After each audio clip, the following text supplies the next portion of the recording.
jusqu'à dimanche, l'Empire romain s'écroulera chaque soir dans l'auditorium du CIP à Tramelan.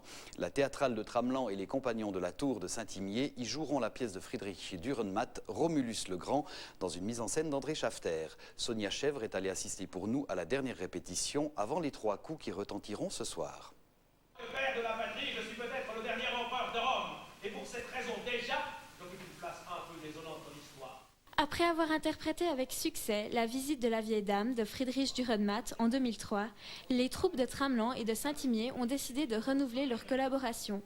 Cette fois-ci, le choix s'est à nouveau porté sur une pièce du fameux dramaturge bernois du XXe siècle. Dürrenmatt, déjà premièrement, c'est un auteur suisse, c'est un des grands auteurs mondiaux de théâtre. Il mérite tout à fait un détour. En plus, au niveau politique, au niveau de ses idées, de sa philosophie, il correspond tout à fait à ce que je recherche comme pièce. Cette comédie historique, fortement antimilitariste, raconte la fin du monde antique. Tandis que les barbares approchent, Romulus préfère savourer son œuf plutôt que de protéger son empire. Ce Romulus-là n'aime plus du tout l'empire dont il est le patron, alors il a décidé de le saborder. En attendant de terminer avec cet empire romain, il profite. C'est un épicurien, il mange, il boit jusqu'à plus soif, il profite de la vie. Sur scène, 17 comédiens de tout âge se partagent les 20 rôles de ce spectacle. Parmi eux, une personnalité importante de la région, Milly Bregnard, maire de Tramelan, prouve que politique et théâtre peuvent parfois faire bon ménage. Bon, à la mairie, il y en a beaucoup qui disent qu'en politique, ça donne aussi du théâtre. Mais le théâtre en politique, on l'écrit soi-même ou on le vit soi-même. Tandis qu'au théâtre, on rentre dans la peau d'un personnage. C'est complètement différent. Et puis, ça nous facilite de changer un tout petit peu et d'avoir les deux fonctions.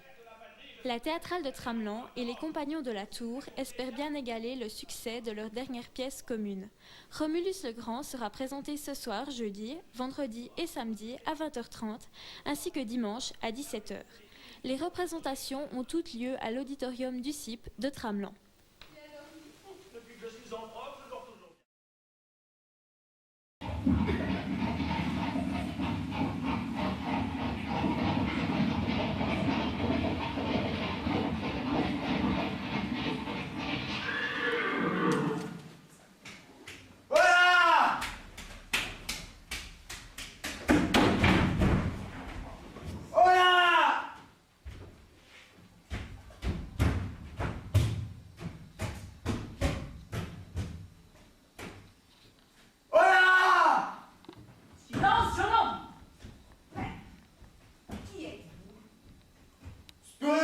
Mama, préfet de la Caroline. Et que voulez-vous?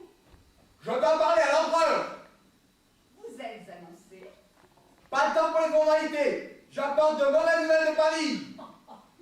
De mauvaises nouvelles de Pavie. Pavie est une ville trop insignifiante pour que la nouvelle puisse être vraiment mauvaise. L'Empire romain est en train de s'effondrer. Impossible. Une entreprise aussi vaste que l'Empire romain ne peut pas s'effondrer complètement. Les Germains arrivent. Ils arrivent. Déjà depuis 500 ans, Furius Tictus Mamma. Il est de mon devoir patriotique de parler à l'empereur. Sur l'instant. Un patriotisme qui serait en contradiction avec un comportement cultivé nous paraît peu souhaitable. Oh mon Dieu. Attuyons, jeune homme. Allez trouver le chef du protocole. Inscrivez-vous sur la liste des nouveaux arrivants. Sollicitez l'autorisation auprès du ministre de l'Intérieur de pouvoir apporter une nouvelle d'importance à la Cour. Et vous pourrez transmettre votre message à l'empereur un de ces prochains jours. Peut-être même personnellement. Le chef du protocole. Tournez à droite, 3e porte à gauche. Le ministre de l'Intérieur. 7e porte à droite. Afin de transmettre ma mauvaise nouvelle un de ces prochains jours. Au cours des prochaines semaines. Rame malheureuse, tu t'échoues sous 2 valets de chambre. Je suis bouleversée de constater que les mœurs du siècle décroissent plus celui-ci croit. Qui méconnaît notre malheur creuse la tombe de Rome. Salve, César. Salve, nous sommes bien aux Ides de Mars. À vos ordres, mon empereur, aux îles de Mars. Une date historique. D'après la loi, c'est aujourd'hui que les fonctionnaires et employés de mon empire doivent être rétribués. Une vieille superstition afin d'empêcher que l'empereur ne soit assassiné. Allez me chercher le ministre des Finances. En fuite? Avec la caisse de l'État, mon empereur. Pourquoi faire? Elle était vide. De cette manière, il est fait camoufler la banqueroute totale des finances de l'État. Un homme avisé. Quand on veut dissimuler un grand scandale, la meilleure chose est d'en arranger un petit. On lui décerne le titre de sauveur de la patrie. Où se trouve-t-il à présent? Il a trouvé un emploi comme fondé de pouvoir dans une maison d'exportation de vin à Syracuse. Espérons que dans le négoce bourgeois, ce fonctionnaire loyal parviendra à se remettre des pertes qu'entraîne le service de l'État. Tenez, que chacun de vous réalise en sesterces sa feuille de laurier en or. Mais rendez-moi l'argent après déduction de la somme due, j'en ai besoin pour payer l'homme le plus important de mon empire, le cuisinier. À vos ordres, mon majesté. Lorsque j'ai commencé à régner, il y avait 36 feuilles sur cette couronne en or. Maintenant, plus que 5.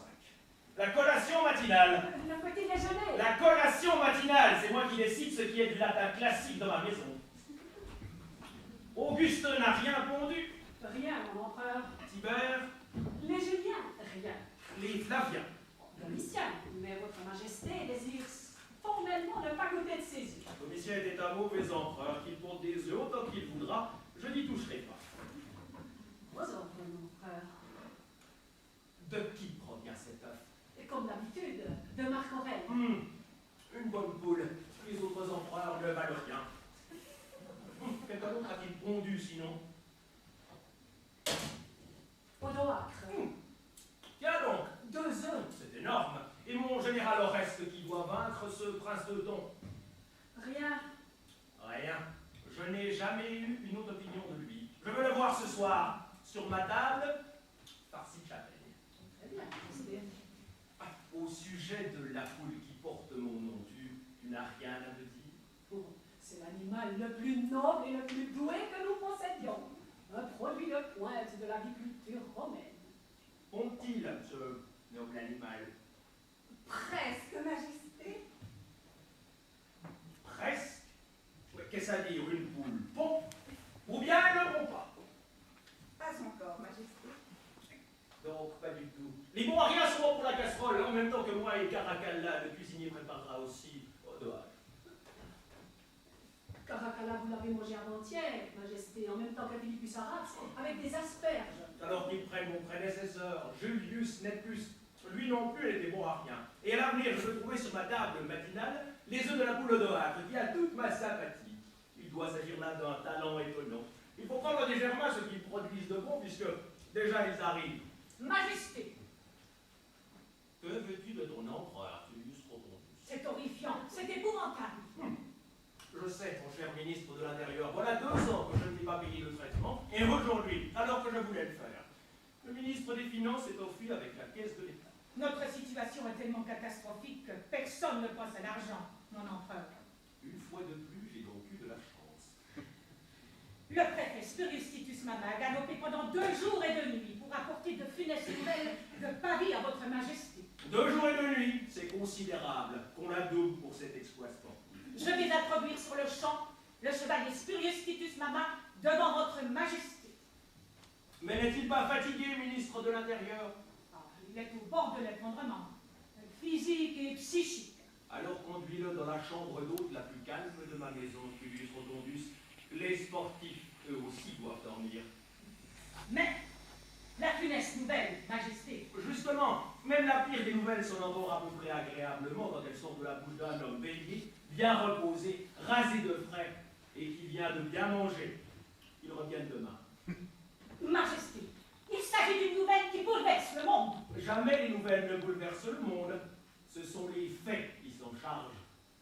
Les nouvelles ne font qu'agiter le monde. Il faut donc apprendre à s'en passer autant que possible. Le marchand d'objets d'art Napoléon.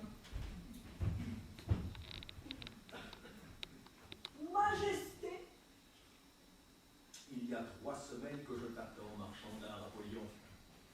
excusez-moi, majesté, j'étais à Alexandrie pour une vente aux enchères. Je voudrais faire une vente aux enchères à Alexandrie à la faillite de l'Empire romain. Les affaires, Majesté, les affaires. Et alors, n'étais-tu pas content des bustes que je t'ai vendus? Le Cicéron surtout était une pièce de valeur. C'est un cas particulier, Majesté. J'ai pu en expédier 500 moulages au lycée que l'on construit à présent partout dans la profondeur des forêts de Germanie. Pour l'amour de Dieu, Apollon, la Germanie se civilise. On ne peut pas arrêter la lumière de la raison. Si les Germains civilisent leur pays, ils n'envahiront plus l'Empire romain. Et quand les Germains arrivent en Italie ou en Gaule, nous les civilisons. Mais s'ils restent en Germanie, ils se civiliseront eux-mêmes et ça sera terrible. Maintenant, peux-tu acheter des bustes restants ou non? Je dois les examiner encore une fois de près. Pour les bustes, la demande est faible. Aujourd'hui, au fond, on ne vend que ceux des grands boxeurs ou de plantureuses étoiles. En outre, certains me paraissent d'un style quelque peu douteux. Chaque buste a le style qu'il mérite. Achille, donne à l'escabeau à Apollon. Romulus!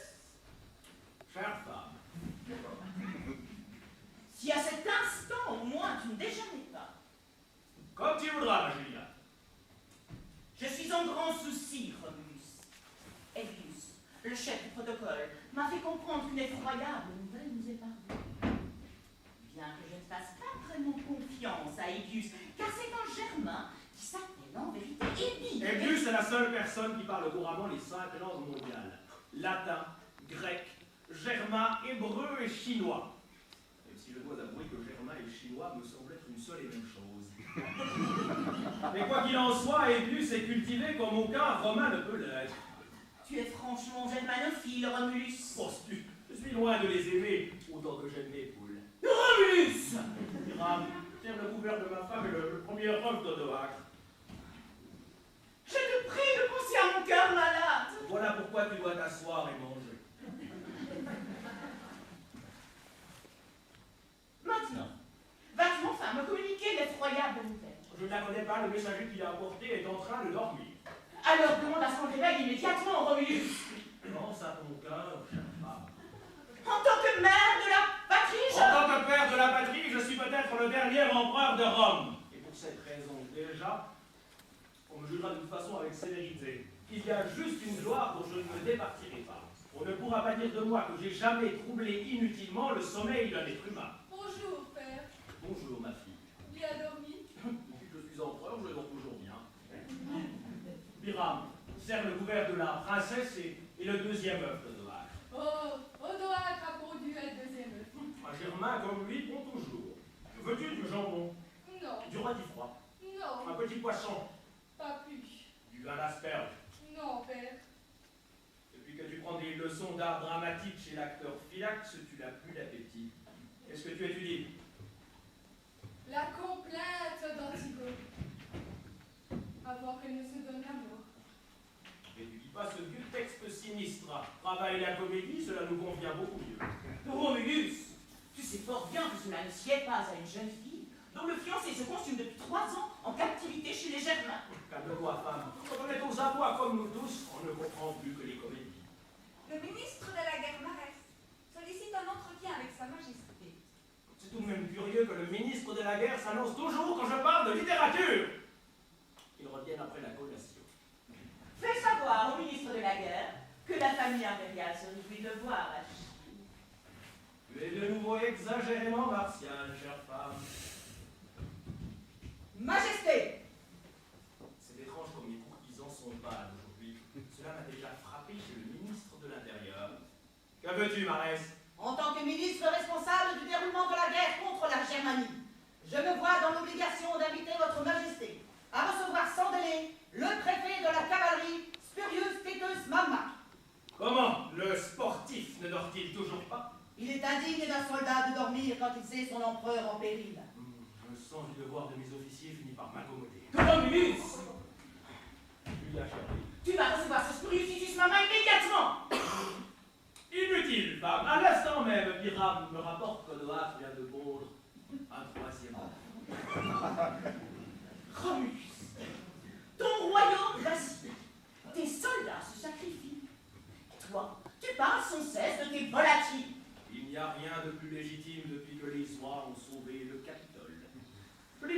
temps de Spurius Ticus Mama, Odoacre, le prince des Germains a conquis Pavie, car la poule qui porte son nom a pondu 3 œufs. Il y a encore cette concordance de la nature, ou alors il n'existe pas d'ordre universel. Mon père. Ce n'est pas vrai. Malheureusement, c'est la vérité, Majesté. Pavie est tombée. Rome vient de subir la plus amère défaite de son histoire. Le préfet a rapporté les dernières paroles du général Oreste, qui a été fait prisonnier par les Germains avec toute son armée. Je connais les dernières paroles de mes généraux avant qu'ils soient faits prisonniers par les Germains. Tant qu'une veine est vivante en nous, aucun homme ne fléchira. Tous, ils l'ont proclamé. Dit au préfet de cavalerie, ministre de la guerre, d'aller définitivement se coucher. Tu dois faire quelque chose, Romulus. Tu dois tout de suite faire quelque chose, sinon nous sommes perdus.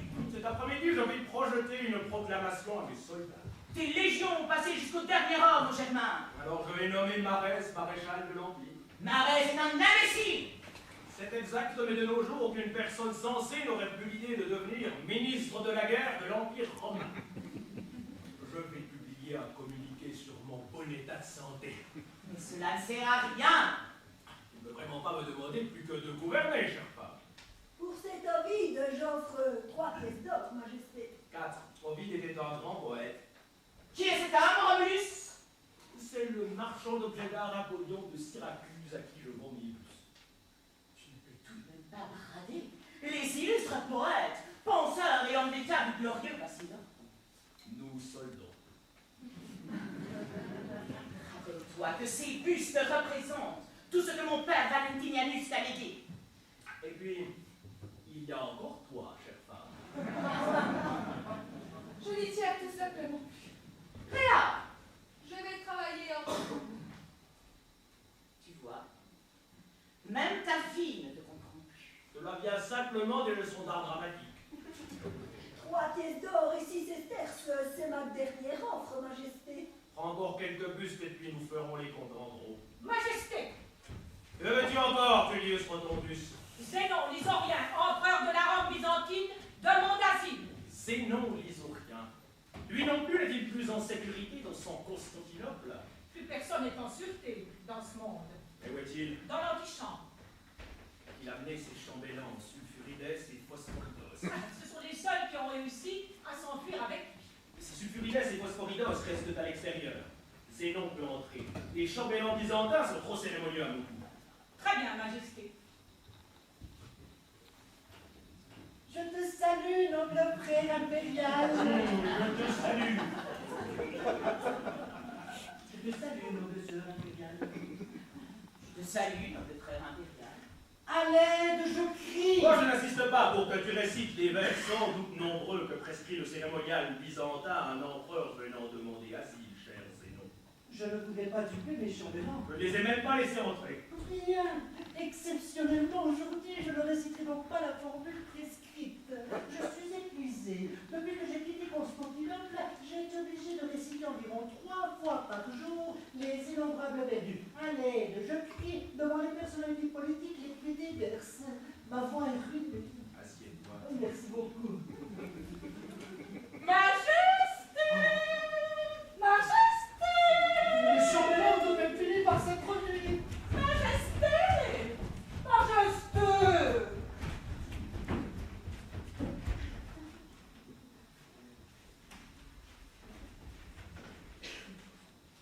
La lamentation, Majesté. Je l'ai déjà récité, Sulfurides et cher Phosphoridos. C'est impossible, Majesté. J'en appelle à votre fierté. Vous n'êtes pas un particulier en fuite. Vous êtes un empereur byzantin émigré. Et en tant que tel, vous devez vous soumettre joyeusement au cérémonial de la cour byzantine, quand bien même celui-ci est abscon. Alors, pouvons-nous vous en prier? S'il le faut absolument. Il le faut, Majesté. Le cérémonial de la cour byzantine est non seulement le symbole de l'ordre universel, mais aussi cet ordre universel lui-même. Vous devriez comprendre pour finir. Allons-y, Majesté. Ne faites pas plus longtemps honte à vos chambellans. Mais je me soumets. Avancez le 3 pas, Majesté. En Posture de deuil, Majesté. À l'aide, je crie, ô lune dans la nuit noire de l'univers.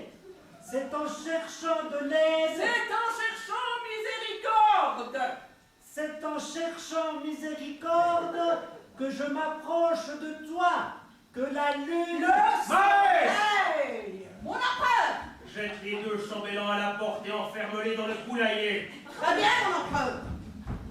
Nous protestons énergiquement et solennellement.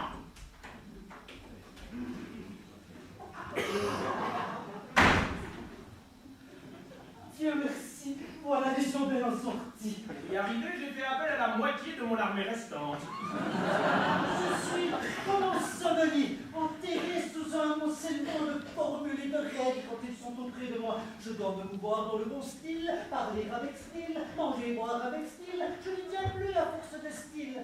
Mais à peine ont-ils disparu que je sens renaître en moi la vigueur ancienne de mes pères isouriens.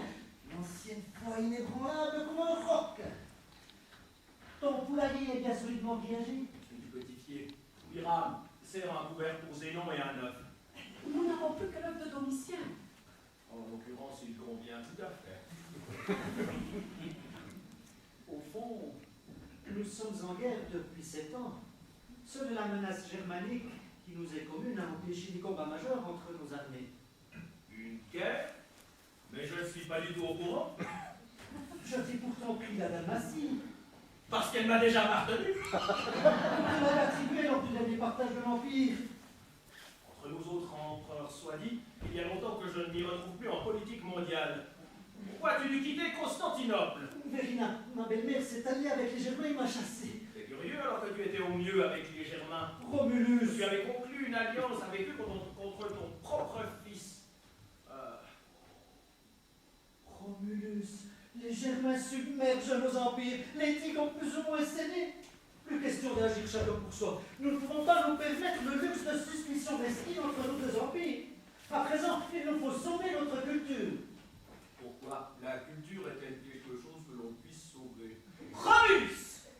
Pour les deux Gracques, Pompée, Scipio et Caton, 2 pièces d'or et 8 sesterces. 3 pièces d'or. Bon, mais je prends en plus Marius et Sulla. J'exige que tu renvoies sur le champ cet antiquaire. Nous ne pouvons absolument pas nous le permettre, Julia. Le grain de la basse-cour n'est pas encore payé. Je m'étonne. On monte sur rase et ici on lance des boulettes de bas étage. Tous les jours des milliers d'hommes meurent et ici on continue son petit train-train. Qu'est-ce que le grain de la basse-cour a à voir avec les Germains qui avancent? Après tout, moi aussi j'ai mes soucis. Ici on ne semble pas encore du tout avoir pris conscience de l'étendue du danger mondial que représente le germanisme. C'est ce que je répète, sans relâche. Les succès des Germains ne s'expliquent pas par des raisons matérielles. Nous devons analyser plus en profondeur. Nous devons nous remémorer notre ancien peuple. Nos soldats rallient l'ennemi. Nos villes se rendent. Nous devons nous rappeler notre ancienne grandeur. Nous remémorer César, Auguste, Trajan, Constantin. Il n'y a pas d'autre voie. Si nous ne croyons pas en nous et en notre importance dans la politique mondiale, nous sommes perdus. Très bien. Croyons.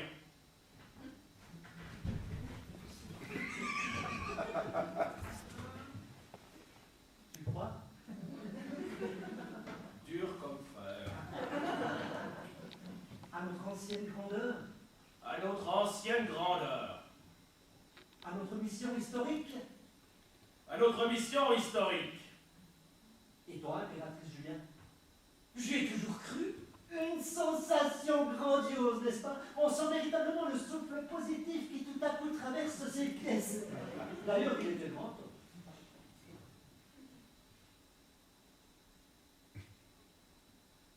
Et maintenant? Que veux-tu dire par là? Maintenant, nous croyons. C'est le principal. Qu'est-ce qui doit se passer à présent? Peu importe. Si nous adoptons cette attitude spirituelle, il va bien falloir nous faire quelque chose. Cela viendra spontanément. Nous devons juste trouver une idée que nous pouvons poser au slogan des Germains pour la liberté, le servage. Je propose pour l'esclavage et la justice. Je ne sais pas. Pour le despotisme contre la barbarie. Pas non plus. Je penche plutôt pour une devise pratique, réalisable. Pour l'élevage de poules et l'agriculture. Romulus! Germain marche sur Rome! Prépare le prochain bateau pour Alexandrie. Demain matin à 8h30. Que comptes-tu faire là-bas? Demandez l'asile à l'empereur d'Abyssinie. Et là-bas, je veux continuer ma lutte implacable contre le germanisme. Romulus, les Germains marchent sur Rome. Et toi, tu es toujours en train de déjeuner. Une prérogative des politiciens. Je te nomme maréchal de l'Empire, Marès. Je sauverai Rome! Oh, mon empereur! Il ne manquerait plus que cela. Une seule chose peut nous sauver. La mobilisation totale. Qu'est-ce que c'est que cette expression? Je viens de l'inventer à l'instant. Mobilisation totale. C'est la dénomination d'un regroupement complet de toutes les nations à des fins militaires. Cela ne me plaît pas. Je n'ai rien au point de vue du style. La mobilisation totale doit comprendre toutes les parties de l'Empire qui ne sont pas encore occupées par l'ennemi. C'est bon, ma raison. Nous ne pouvons nous sauver que par la mobilisation totale. C'est exactement l'idée que nous cherchons. Armons-nous totalement. N'importe qui comprend cela.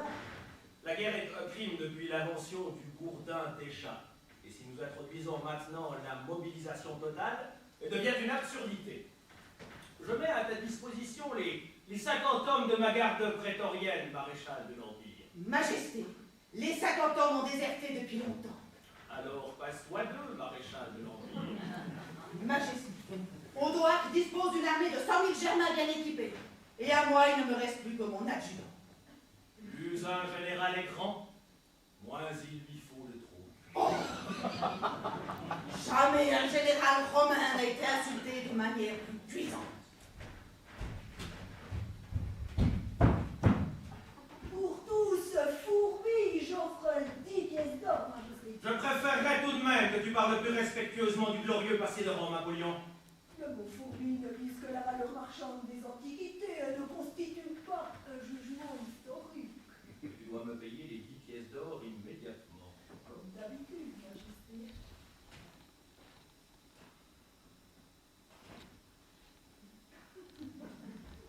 Laisse un buste, il représente le roi Romulus. Pourtant, mon homonyme a tout de même fondé Rome.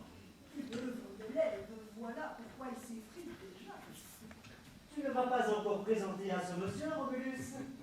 Voici l'empereur de la Rome orientale, Zénon l'Isaurien, Apollyon. Majesté, Visitez donc à l'occasion l'île de Patmos qui m'est restée fidèle, cher Apollyon. Je possède là-bas beaucoup d'antiquités grecques caractéristiques. c'est faisable, majesté. Comme j'embarque demain pour Alexandrie, j'ose peut-être vous demander une petite avance. Je suis désolé, majesté. Par principe, je n'accorde pas l'avance aux maisons impériales.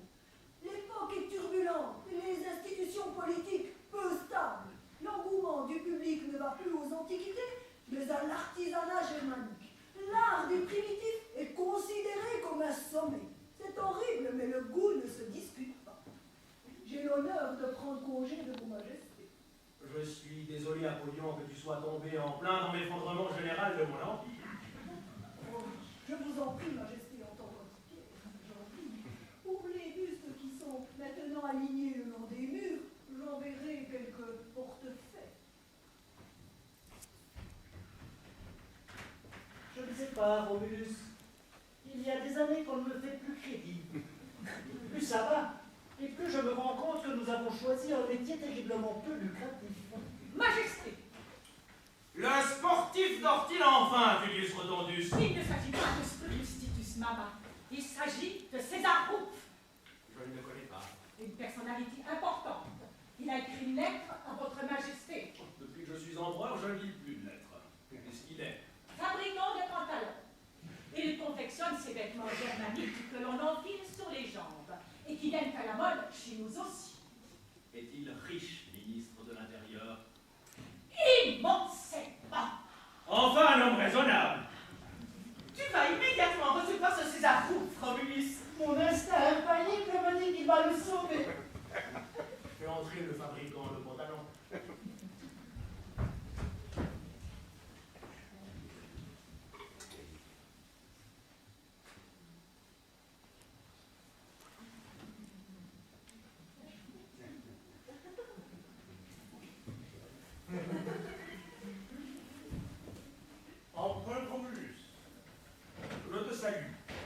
Voici ma femme, l'impératrice Julia. Et voici l'empereur de la Rome orientale, Zénon l'Isorien. Que veux-tu de moi, Césaro? Ma famille, en réalité, est originaire de Germanie. Mais elle s'est établie à Rome au temps de l'empereur Auguste déjà. Et depuis le 1er siècle, elle domine l'industrie textile. J'en suis heureux. En tant que fabricant de pantalons, je risque le paquet, Majesté. Évidemment. Je suis froidement conscient du fait que les milieux conservateurs de Rome sont hostiles aux pantalons comme toujours quand une lumière s'allume de nouveau dans les ténèbres. Là où commence le pantalon, finit la culture. Naturellement, en tant qu'empereur, vous pouvez vous permettre ce mot d'esprit. Mais moi qui suis un homme formé par la réalité sans phare, je me dis très objectivement que l'avenir appartient au pantalon. Un État moderne qui n'emporte pas tournant l'autre boudin à coup sûr. Le fait que les Germains portent le pantalon et réalisent des progrès aussi étonnants dénote une causalité originelle qui restera bien sûr toujours énigmatique pour les éternels hommes d'État qui ne pensent jamais en profondeur, mais qui éclairent comme de l'eau de roche pour l'homme d'affaires. Seule une lampe vêtue du pantalon tiendra tête au horde germanique. Si je partageais tes vieux optimistes, cher César Rouf, j'enfilerais moi aussi un de ces fameux vêtements. J'ai juré clair et net que je porterai le pantalon seulement quand la mentalité la plus reculée aura ouvert les yeux. Quand elle aura compris que sans pantalon, l'humanité peut bâcher. C'est l'honneur d'un professionnel, Majesté. Là-dessus, je suis pointilleux. Ou bien le pantalon s'impose, ou bien César Rouf pratique. Qu'est-ce que tu peux me proposer? Majesté. Nous avons ici la firme mondiale César Rouf. Et là, l'Empire romain. Vous devez bien l'admettre. Certainement. Regardons les choses en face, d'un regard qui ne vient troubler aucune sentimentalité. Derrière moi, il y a quelques milliards de sesterces. Et derrière vous, il n'y a rien d'autre qu'un abîme. On ne saurait mieux formuler la différence. Tout d'abord, je me suis dit que je m'achète tout simplement l'Empire romain. Nous devons en parler sérieusement, César. En tout cas, je vais t'attuer. Achille, une épée. Merci, Majesté. J'ai déjà acheté toutes les distinctions possibles et imaginables. Voyez-vous, pour dire les choses crûment, pour finir, j'ai quand même renoncé à cette idée de rachat. L'Empire romain est mené à un point tel qu'une rénovation serait coûteuse, même pour une entreprise multinationale, et sans qu'on sache si l'affaire est rentable. Nous aurions alors un État gigantesque, et ça ne rime pas à grand-chose. On est ou une multinationale ou un empire. Et je suis obligé de le dire expressément. Mieux vaut une multinationale, il y a plus de profit.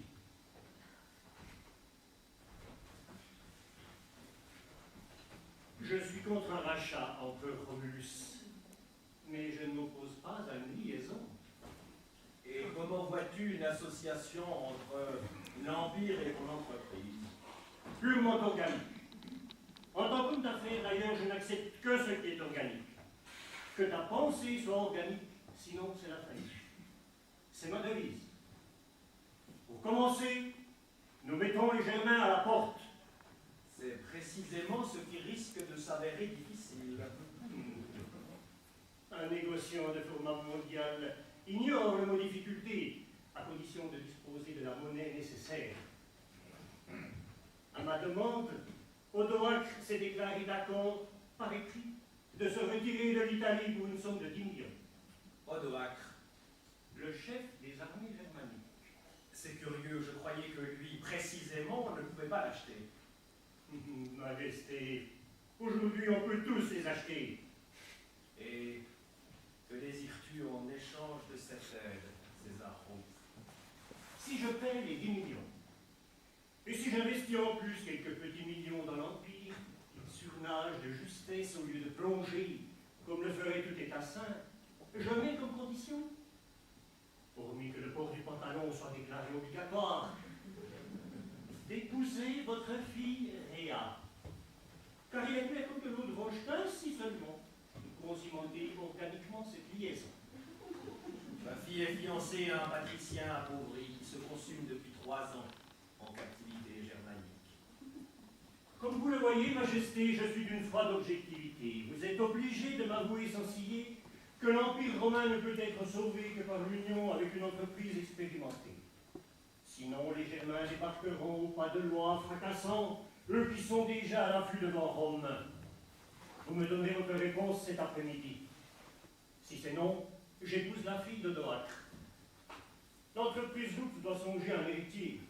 Je suis dans la force de l'âge et les tourmentes du monde des affaires à côté desquelles vos batailles ne sont que minauderies m'ont empêché jusqu'ici de chercher le bonheur dans les bras d'une douce épouse. Il n'est pas facile de choisir entre les deux possibilités. Même si, d'un point de vue politique, il serait plus naturel de prendre la femme germanique, la gratitude envers mon pays d'accueil m'a poussé à vous faire cette proposition, car je ne voudrais pas que l'entreprise Loop puisse être soupçonnée de partialité dans le forum de l'histoire.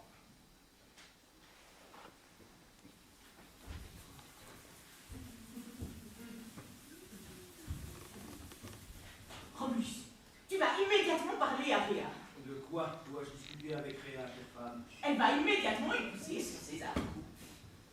Je veux bien lui céder sur le champ l'Empire romain pour une poignée de sesterces. Mais il n'est pas question pour moi de vendre ma fille. Réa se sacrifiera de son plein gré pour l'Empire. Nous avons déjà tellement sacrifié à l'État. Il est temps que l'État se sacrifie un peu pour nous. Si maintenant ta fille ne se marie pas, le monde va sombrer. Nous allons sombrer, il y a là une grande différence. Nous sommes le monde. Nous sommes des Trouvascos dépassés par un monde qu'ils ne peuvent pas comprendre. Un homme comme toi ne devrait pas être empereur de Rome. Nous venons prendre les bustes. Faites, ils sont posés le long des parois. Ce sont des empereurs. Ne les laissez pas tomber. Ils se cassent contre rien.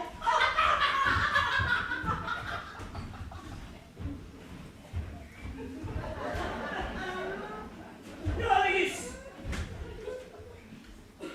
On me nomme Julia, la mère de la patrie. Et je suis fière de ce titre honorifique. C'est en tant que mère de la patrie que je vais te parler.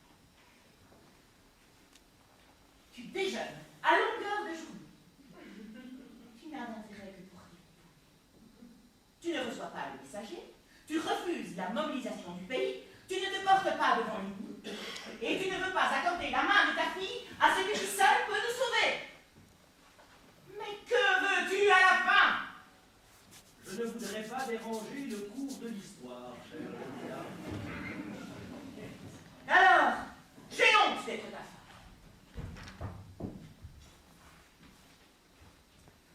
Tu peux les servir, Hiram. J'ai terminé ma collation. L'eau, Achille.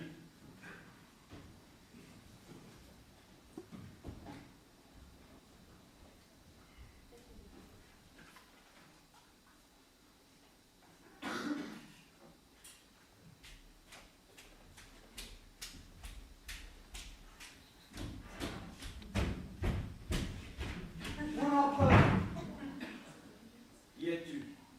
le préfet Spurius Titus Mamma. Que veux-tu? En 2 jours et 2 nuits, j'ai chevauché de Paris jusqu'ici. J'ai crevé 7 chevaux. 3 flèches m'ont blessé. Et lorsque je suis arrivé, on ne m'a pas laissé venir à toi. Voici, mon empereur, le message de ton dernier général Oreste, avant qu'il ne tombe aux mains des Germains. Tu es blessé, épuisé. Et pourquoi cet effort excessif, Spurius Titus Mamma? Pour que Rome vive! Rome est morte depuis longtemps. Tu te sacrifies pour un cadavre. Tu luttes pour une ombre. Tu vis pour un tombeau délabré. Va dormir, préfet. Notre époque a transformé ton héroïsme en simple parade.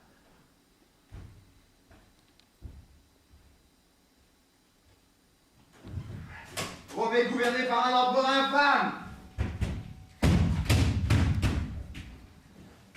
Je suis fatigué. Je meurs de fatigue.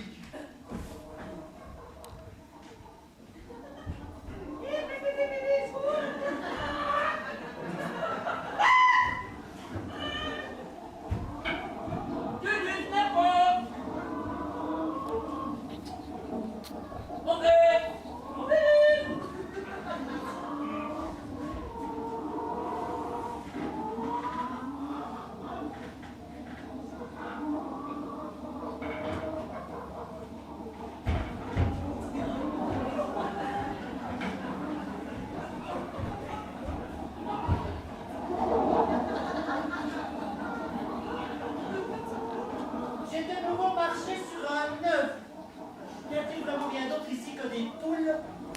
l'agriculture est l'unique passion de l'empereur.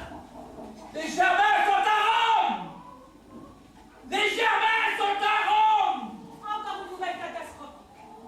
Espérons, Comme ça toute la journée. espérons au moins que l'empereur est à présent en train de prier pour ses peuples dans la chapelle du palais. L'empereur dort. Il dort. J'en ai bien peur, Majesté. Je suis donc seul à prier, alors que l'on s'efforce fiévreusement de sauver la civilisation. Mais d'où vient cette odeur de fumée? Nous brûlons les archives. Vous brûlez les archives?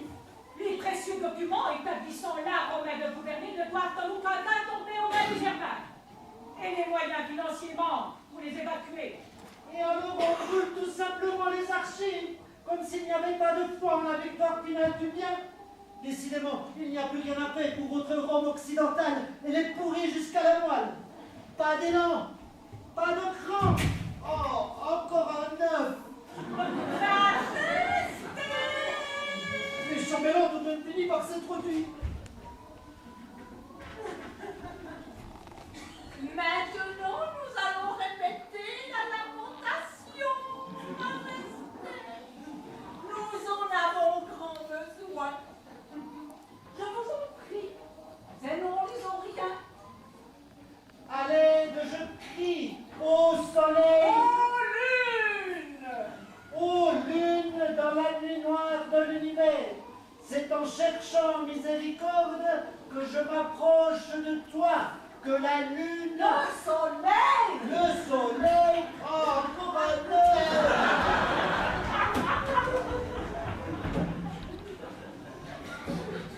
Voilà 100 heures que je n'ai plus dormi. 100 heures. Je ne peux plus supporter ce cartage interminable. Je suis fatigué. D'une seule traite de Paris jusqu'ici, tout en perdant abondamment mon sang. Je sais. 7 chevaux. Je sais. 3 flèches. Passez derrière la villa. Le cartage là-bas, il est plus supportable. J'en reviens. La princesse prend ses cours d'art dramatique. Et l'empereur de la Rome orientale travaille ses lamentations à côté de l'étang. Silence! Parlez moins haut. Sinon le maréchal se réveille. Et cette fumée en plus, cette fumée puante qui vous prend la gorge. Asseyez-vous au moins. Mais si je m'assieds, je m'endors. Fatigué comme vous l'êtes, je pense que c'est la chose la plus naturelle que vous puissiez faire. Je ne veux pas dormir. Je veux me venger. Est-ce qu'il n'y a vraiment pas moyen de réfléchir en paix ici? La stratégie est affaire d'intuition. Avant l'incision sanglante, il faut comme en chirurgie se recueillir. Rien n'est plus nuisible à la guerre que des bruits frivoles au quartier général. On a écrit des slogans hostiles sur mon bouclier. Les murs aussi sont barbouillés. La bonne qui vient d'Helvétie. Que l'on réunisse la cour martiale. Nous n'avons vraiment pas de temps pour cela, maréchal. Sabotage! Le manque de personnel. Après tout, il faut bien que quelqu'un aide le chef du protocole à faire les balises. Mais vous pouvez l'aider. Je ne vois pas ce que vous trouveriez de mieux à faire en tant que ministre de l'Intérieur.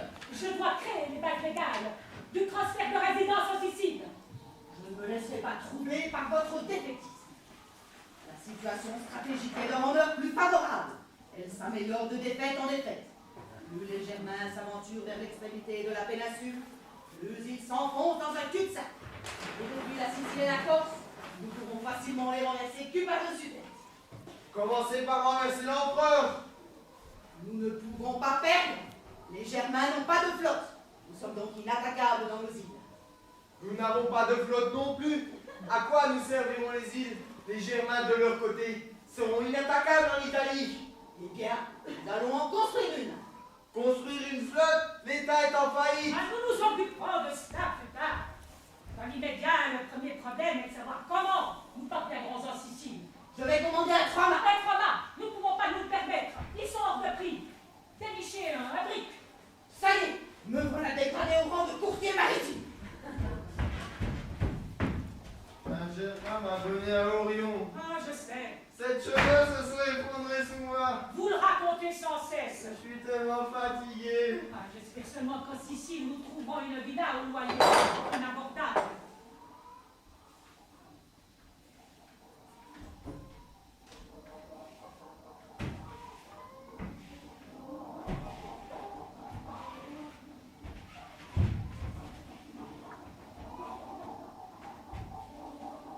La résidence de l'empereur en compagnie? Qui êtes-vous? Un fantôme. Que voulez-vous? L'empereur est bien notre père à tous, n'est-ce pas? Pour tout patriote? Je suis un patriote. Je suis venu rendre visite à ma patrie.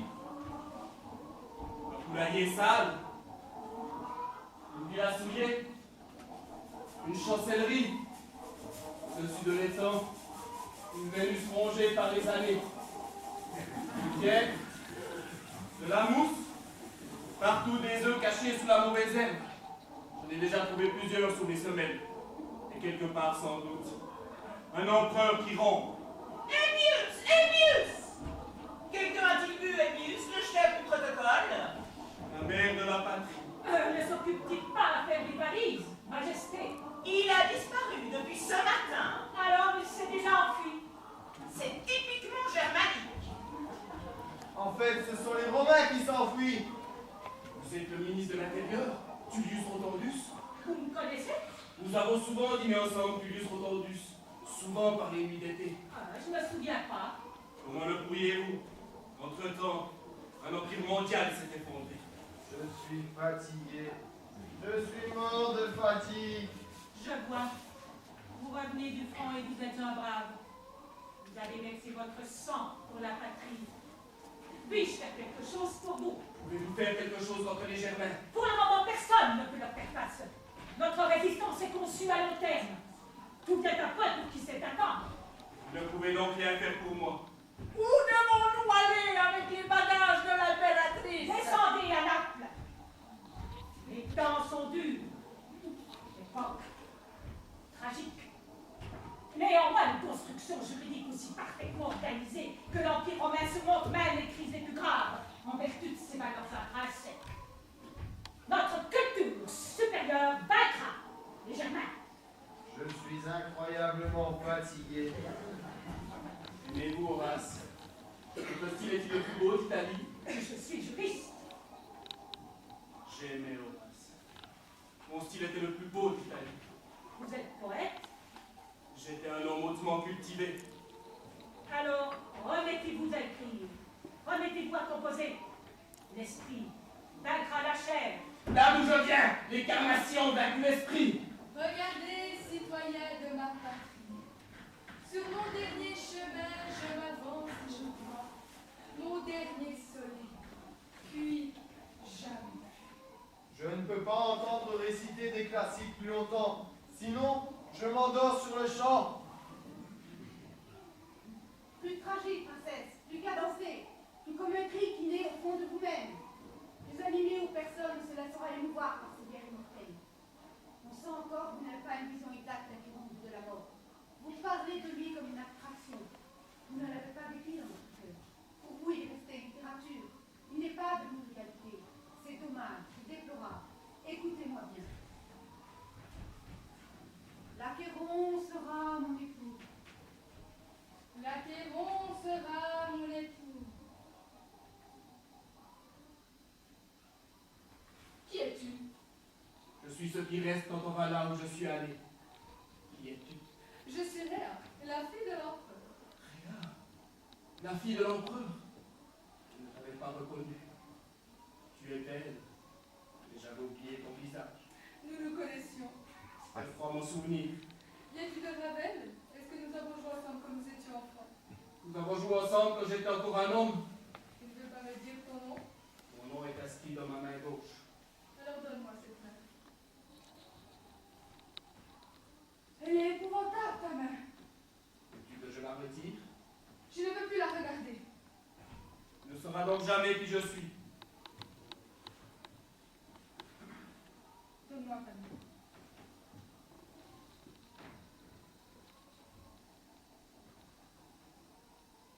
L'anneau. L'anneau d'Émilien.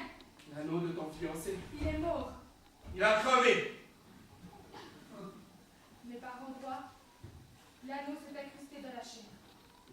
partie de ma chair torturée.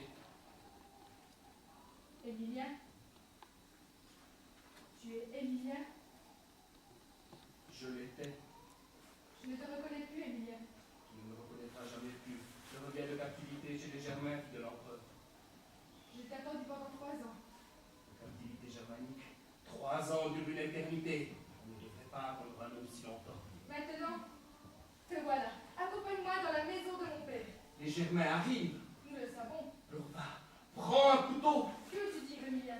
Je veux dire qu'une femme peut se battre avec un couteau. Nous ne pouvons plus nous battre. L'armée romaine est défaite. Nous n'avons plus de soldats. Les soldats sont des êtres humains et les êtres humains peuvent se battre. Il y a encore beaucoup d'êtres humains ici. Des femmes, des vieillards, des esclaves, des invalides, des enfants, des ministres. Va, prends un couteau. Mais c'est insensé, Émilien. Nous devons nous rendre aux Germains. Moi, j'ai dû me rendre aux Germains il y a 3 ans. Il fait de moi, fille de l'empereur.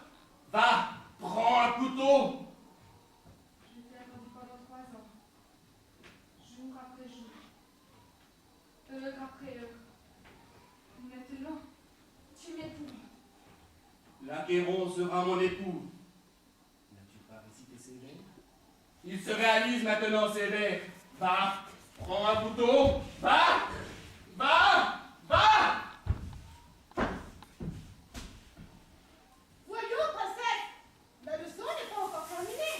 Nous en arrivons seulement à l'apogée. Un passage sublime sur Achéron, le plus beau de la littérature classique.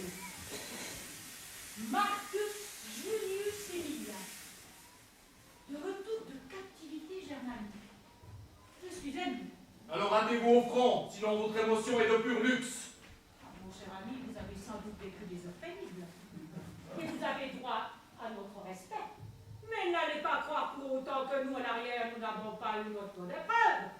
Restez là, forcés de recevoir une nouvelle catastrophique après l'autre, impuissants. C'est certainement la pire des choses qui puisse arriver à un homme politique. Les Germains marchent sur la voie à pied vers le sud. Les Germains marchent sur la voie à pied vers le sud. Vous voyez vers le sud. Ils font mouvement tout droit sur nous. À peine a-t-on parlé d'une nouvelle catastrophe qu'on nous en annonce une autre. Pas moyen de dénicher un brick nulle part. Il y en a un dans le port de Naples. Il est passé aux Germains, tout froid d'or. L'amour du ciel, maréchal, il nous faut un navire. Je vais essayer de trouver une barque de pêche. On prépare tout pour réorganiser l'Empire à partir de la Sicile. On songe à des réponses sociales, ainsi qu'à une assurance, invalidité pour les ouvriers portuaires. Et voilà qu'une embarcation manquante remet tout en question. Cette fumée, tout le temps cette fumée qui vous prend à la gorge. Messieurs, j'espère qu'avec une fois de lucidité, vous vous rendez compte que depuis la chute de Rome, l'Empire ne vaut plus un fifrelin. À la faillite économique est venue s'ajouter la débâcle militaire, et l'Empire romain ne peut plus s'en tirer par ses propres moyens. Qui êtes-vous? César Roup, propriétaire de l'entreprise mondiale Roup. Que voulez-vous? Pour n'importe quel homme politique, plus ou moins dans le coup, il est clair comme de l'eau de roche que Rome ne peut s'en tirer que si je lâche quelques millions. J'exige une réponse convenable à l'offre rigoureusement honnête que je vous ai faite. C'est oui ou non? Grande festivité ou la fin du monde? Ou bien je rentre chez moi avec une épouse? Ou bien l'Empire est dans les choux? Pourquoi joue-t-on ici, ministre de l'Intérieur? Odoac accepte de payer la somme de 10 millions. Ce fabricant de pantalons est prêt à verser cette somme. À quelles conditions? Il voudrait épouser la princesse Réa. Allez chercher la princesse. Vous voulez... Et rassembler la cour. Vous aurez la réponse à votre offre, fabricant de pantalons. Je n'ai pas dormi depuis 100 heures. 100 heures. Je suis fatigué. Je tombe tout simplement de fatigue. Tu m'as demandé de venir, Émilien. Approche-toi de moi.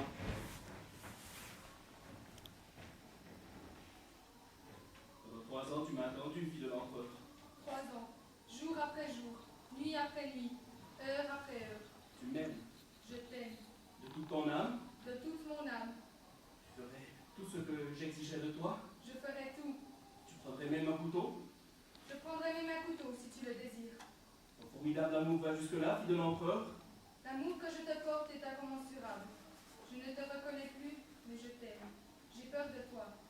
t'aime. Alors, épouse ce fabricant de pantalons et donne-lui des enfants. Enfin, un romain de l'Empire occidental qui se montre raisonnable. Mariez-vous, princesse! Mariez-vous! Sacrifie-toi sur l'autel de notre chère patrie, ma fillette. Je dois t'abandonner. Tu dois m'abandonner. Je dois en aimer un autre.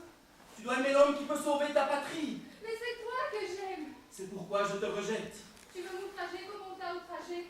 Nous devons accomplir l'indispensable. L'outrage subi par nous va nourrir l'Italie. Notre humiliation lui permettra de reprendre vigueur. Et tu ne peux pas l'exiger de moi. Si tu m'aimes.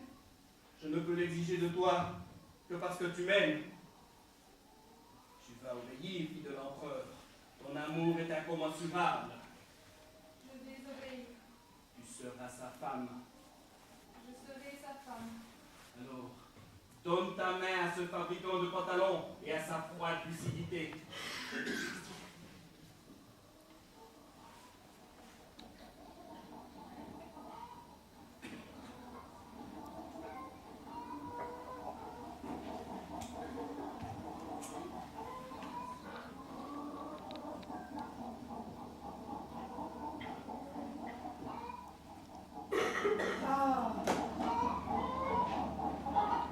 Ainsi tu obtiens la main de la fille unique de l'empereur César Groupe.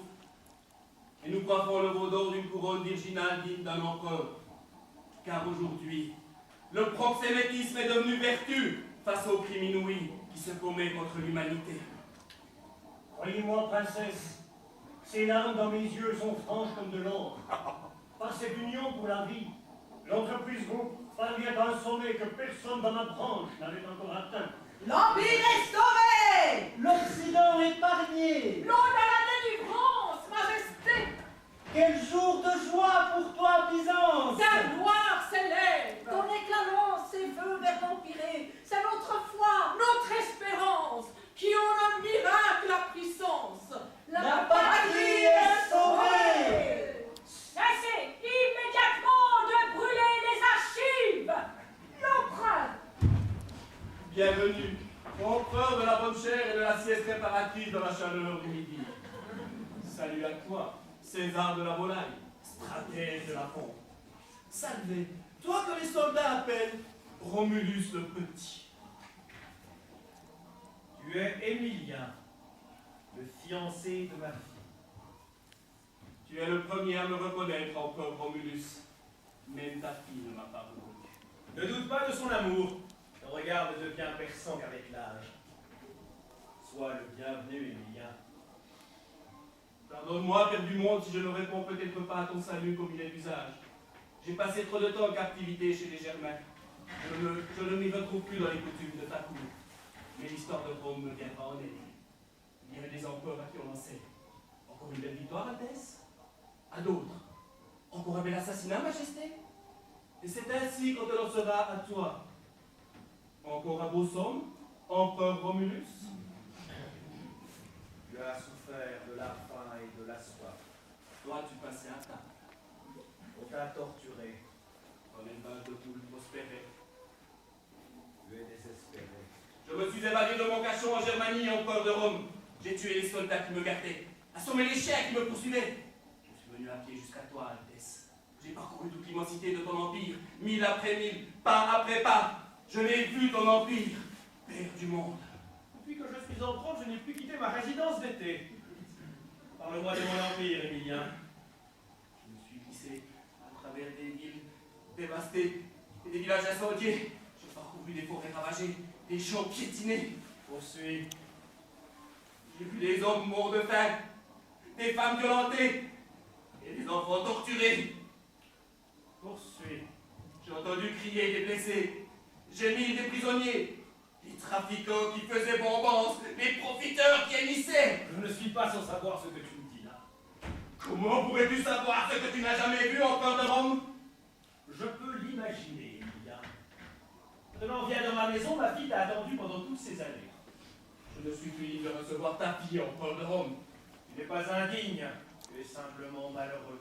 Je suis avili. Les Germains m'ont arraché la peau du crâne et m'ont forcé à ramper sous un jour à bois brut barbouillé de sang. Tout nu, comme une bête. Regarde! Me voici devant toi, empereur de Rome, entouré de ta basse-cour d'Hippolyte, de ta cour dérisoire. Moi, un homme qui aimait la paix, qui croyait à la puissance de l'esprit. Moi qui suis allé chez les Germains pour les réconcilier avec les Romains. L'empereur voit, mais l'empereur ne recule pas. Vengeance! Émilien! Je suis officier romain. J'ai perdu mon honneur. Fille de l'empereur, va chez l'homme à qui tu appartiens. Ta fille est devenue la femme de ce fabricant de pantalons, empereur de Rome. Et mon opprobre a sauvé ton empire. L'empereur ne donne pas son consentement à ce mariage. Oh. Papa! Je l'épouserai, père. Tu ne peux pas m'empêcher d'accomplir ce qui seul peut sauver la patrie. Ma fille se soumettra à la volonté de l'empereur. L'empereur sait ce qu'il fait quand il jette au feu son empire, quand il laisse choir ce qui doit se briser, et quand il foule aux pieds ce qui appartient au royaume de la mort. Le devoir nous appelle, Biram, donne-moi le grain pour les poules.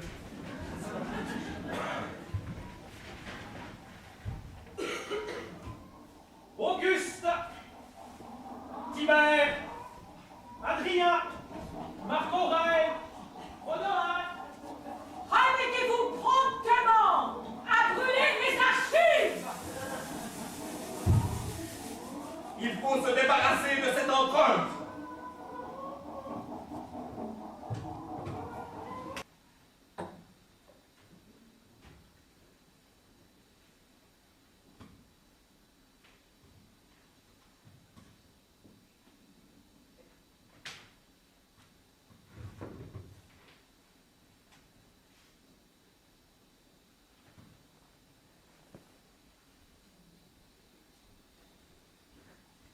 Le vin m'a particulièrement revigoré après mon excellent dîner.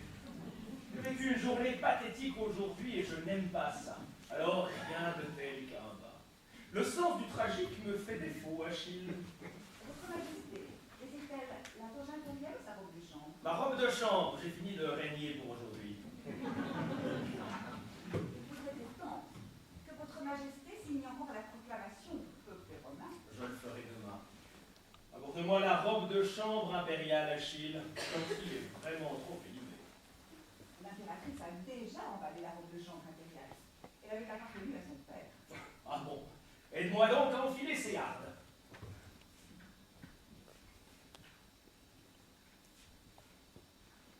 Ah, voilà que j'avais encore la couronne de laurier sur la tête. Je vous de la quitter pour me baigner. Suspends-la vers mon lit, Hiram. Combien y a-t-il encore de feuilles? 2. J'ai donc eu des dépenses énormes aujourd'hui. Enfin de l'air frais. Le vent s'est levé et la fumée s'est dissipée. Oh, cet après-midi était une torture. Au moins les archives sont-elles brûlées. Le seul décret raisonnable que n'ait jamais pris mon ministre de l'Intérieur. Les historiens se désoleront, Majesté. Ben non, ils inventeront de meilleures sources que nos archives d'État. Le Catulle, Biram. Ou bien ma femme l'a-t-elle déjà emballé parce qu'il faisait partie de la bibliothèque de son père? Déjà emballé, Majesté. Tant pis, je vais donc tenter de reconstituer Catulle de mémoire. Les bons vers ne sont jamais tout à fait perdus. Une coupe de vin, Achille. Votre Majesté désire-t-elle du Falerne ou du Syracuse? Du Falerne. Par les temps qui courent, il faut boire le meilleur. Voilà notre dernière bouteille de Falerne, Majesté, années 70. Dans ce cas, laisse-la sur la table. La mère de la patrie désire parler à votre Majesté. Que l'impératrice entre. Je n'ai plus besoin du deuxième chandelier. Le chef du protocole a déserté chez les Germains. Je t'ai toujours mis en garde contre cet édit. Eh bien, il devrait peut-être mourir pour nous autres Romains. Je suis venu pour te parler une dernière fois. Porte un costume de voyage. Cette nuit, je pars pour la Sicile. La barque de pêche est-elle prête? Un radeau. C'est un peu dangereux, non? Il est encore plus dangereux de rester. Je te souhaite une bonne traversée.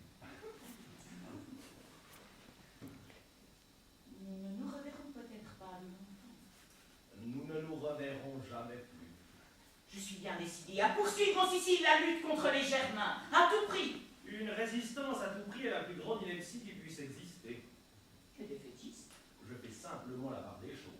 Si nous nous défendons, notre chute sera peut-être grandiose, mais à quoi bon? On ne met pas à feu et à sang un monde déjà perdu.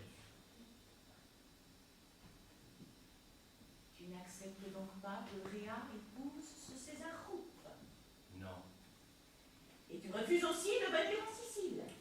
L'empereur ne fuit pas. Ils vont te faire sauter la cervelle. Et alors, est-ce que pour autant je dois déjà agir comme un écervelé?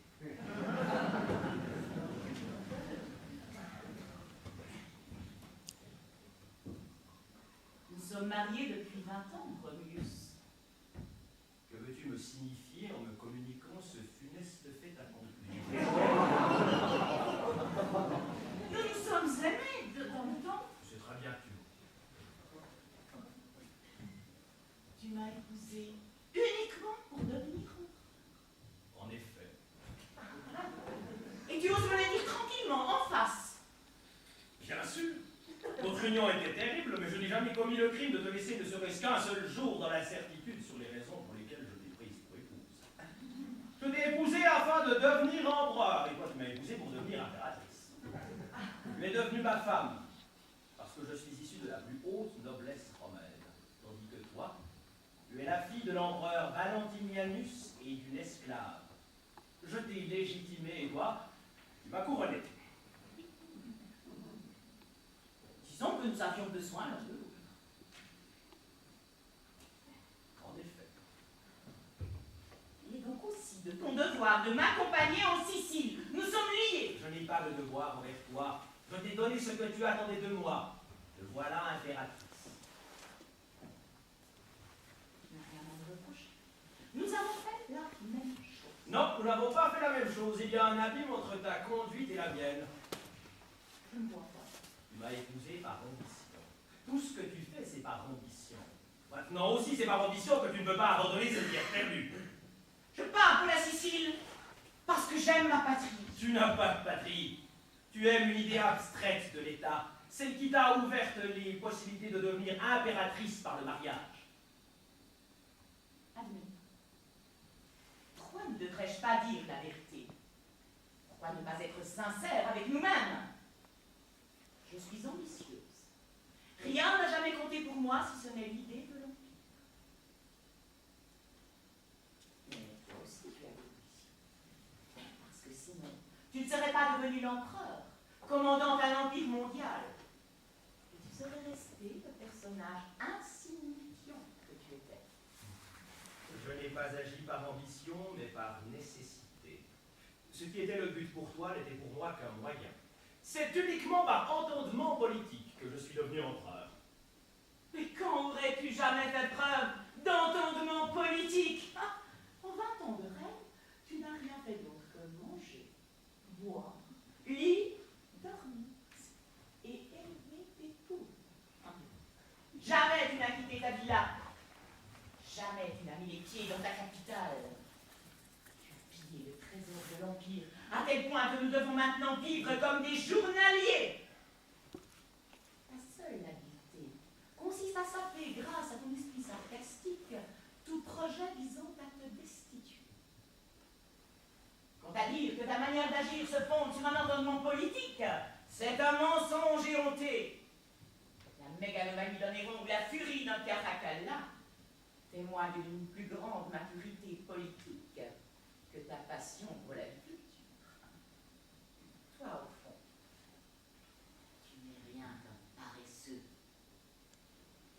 Justement, mon entendement politique m'amène à ne rien faire. Pour cela, tu n'avais pas besoin de devenir empereur. C'était le seul moyen de donner un sens à mon indolence. La paresse d'un simple particulier reste absolument sans effet. La paresse d'un empereur met l'État en péril. Tu vois, C'est-à-dire, tu as découvert le sens de mon inactivité. on ne peut pas mettre en doute la nécessité de l'État. Ce n'est pas la nécessité de l'État que je mets en doute. Je doute de la nécessité de notre État. Il était devenu un empire qui dominait le monde, et par là même une institution qui se livrait aux yeux de tous à l'assassinat, au pillage, à la répression, au brigandage, au détriment des autres peuples.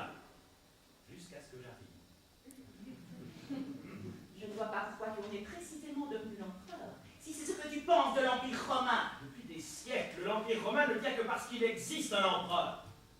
Je n'avais donc pas d'autre possibilité que de devenir empereur à mon tour si je voulais liquider l'Empire. De deux choses l'une. Ou bien tu es fou, ou bien c'est le monde. J'ai opté pour la dernière possibilité. Tu ne m'as épousé que pour détruire l'Empire romain. C'était l'unique raison. Dès le départ, tu n'as songé qu'à la perte de Rome. À rien d'autre. Tu as saboté le redressement de l'Empire en pleine conscience. En pleine conscience. Tu jouais le cynique, le bouffon goulu. À la seule fin de planter un poignard dans le dos. Tu peux aussi dire les choses comme cela. Tu m'as trompé. C'est toi qui t'es trompé sur moi. Je me supposais aussi avide de pouvoir que toi. Tu as fait tes comptes, et ton calcul était faux. Ton calcul était juste. Rome s'écroule. Tu as trahi Rome. Non, j'ai jugé Rome. Romulus. Maintenant, pars pour la Sicile, je n'ai plus rien à te dire.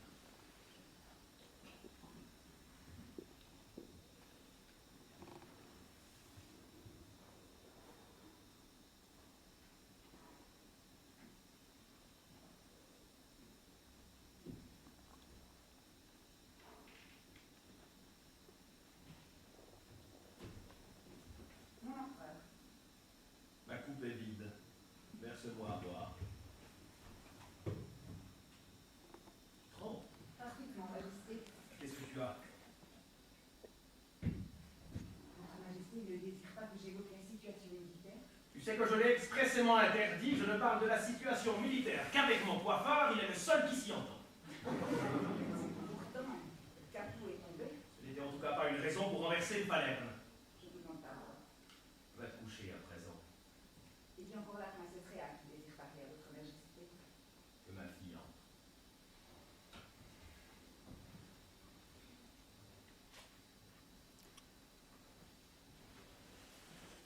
Mon père, Viens, mon enfant. Viens t'asseoir auprès de moi.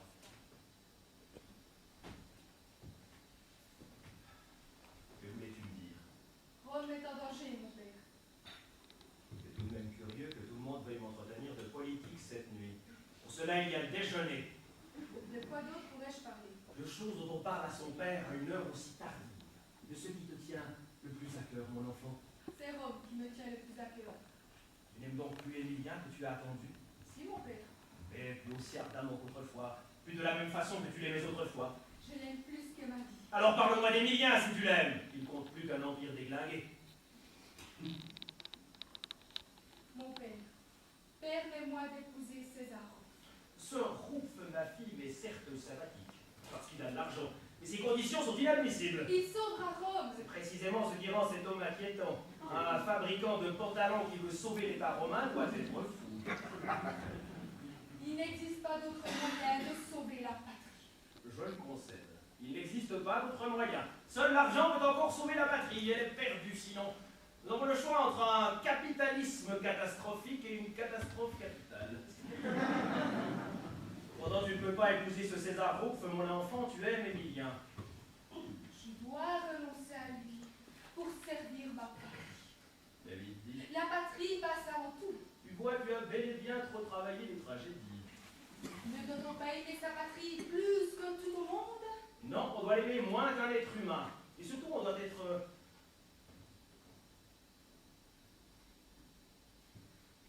Père, Ma fille, je ne peux pourtant pas abandonner ma patrie.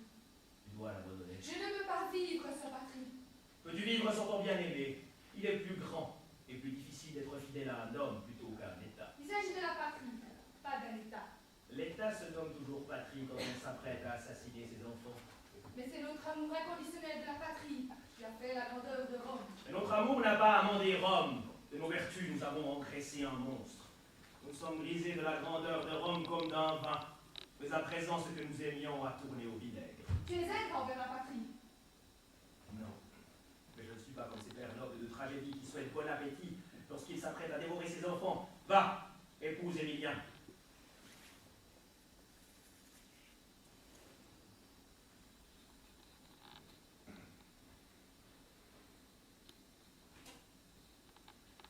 bien me repousser, père. Même si tu n'as qu'une étincelle du feu de l'amour véritable en toi, ce n'est pas cela qui pourra te séparer de ton bien-aimé. Tu restes avec lui, même s'il te repousse. Tu persévères à ses côtés, quand bien même il serait un criminel. Tu peux être séparé de ta patrie. Secoue la poussière de tes pieds s'il est devenu repère d'assassin et lieu de supplice, car l'amour que Dieu lui porte est impuissant. Si je retourne à lui, il me repoussera. Il me repoussera toujours. Alors tu dois simplement retourner toujours à lui. Il ne m'aime plus. Il n'aime plus que Rome. Rome va couler, il n'aura plus rien d'autre que ton amour. J'ai peur. Alors apprends à surmonter ta peur. C'est le seul art dont nous ayons besoin de nos jours. Contrôler la vérité sans peur, faire sans peur ce qu'il faut. Je m'y suis entraîné ma vie durant. Entraîne-toi à ton tour à cette règle. Va rejoindre Émilien. Oui, père. J'obéirai. Voilà qui est bien, mon enfant. C'est ainsi que je fais. Va, rejoindre Émilien. Prends congé de moi. Tu ne me reverras plus jamais. Parce que je vais mourir. Père! Les Germains vont me tuer. Aujourd'hui encore. C'est mon secret. Je sacrifie Rome en me sacrifiant moi-même. Non, père! Tandis que toi, tu vivras. Va, mon enfant. Va rejoindre Émilien.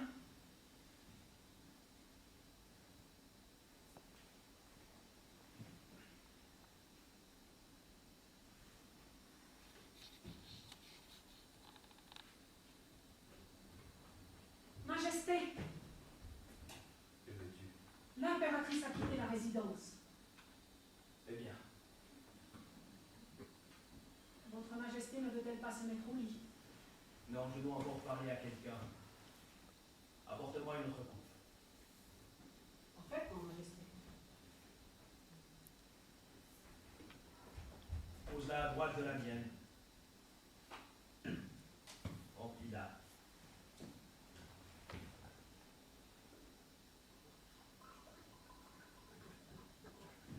Et la mienne aussi.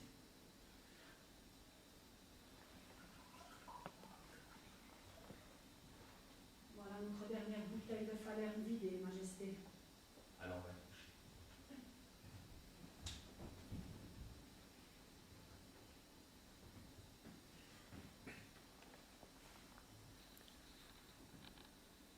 Viens me rejoindre, Émilien. Nous sommes seuls. Il y a quelques instants, tu t'es glissé par la fenêtre dans ma chambre. La coupe dans laquelle je bois refléter ton image.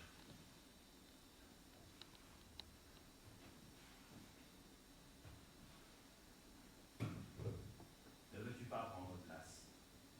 Je reste debout. Tu viens me voir très tard. Il est minuit. Certaines visites ne se font qu'à minuit. Je t'accueille, comme tu vois, pour te souhaiter la bienvenue. Une coupe est remplie d'un excellent Falerne. Nous allons trinquer ensemble. Soit. Buvons à ton retour. À ce qui s'accomplit ce minuit, Mais encore, nous allons trinquer à la justice, empereur Romulus. la justice est quelque chose de terrible, Émilien. Terrible comme mes blessures. Bien. Soit. À la justice. Nous sommes seuls. Nous n'avons pas d'autre témoin que ce minuit pour voir l'empereur de Rome et l'homme revenu de captivité chez les Germains, en train de trinquer à la justice avec 2 coupes de Falerne sanglants.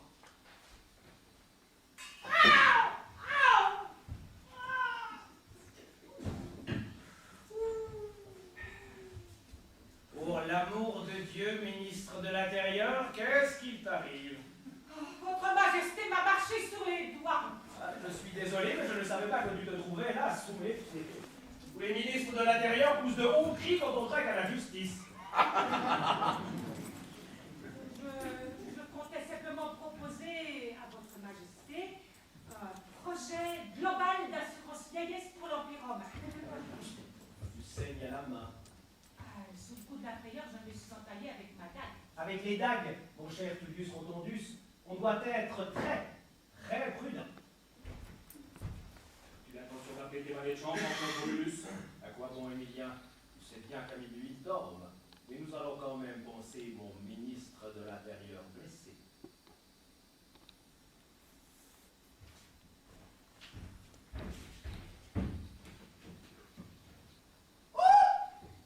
Pardonne-moi, empereur de Byzance. Je ne savais pas que tu étais là en train de dormir dans mon placard. Oh, je t'en prie.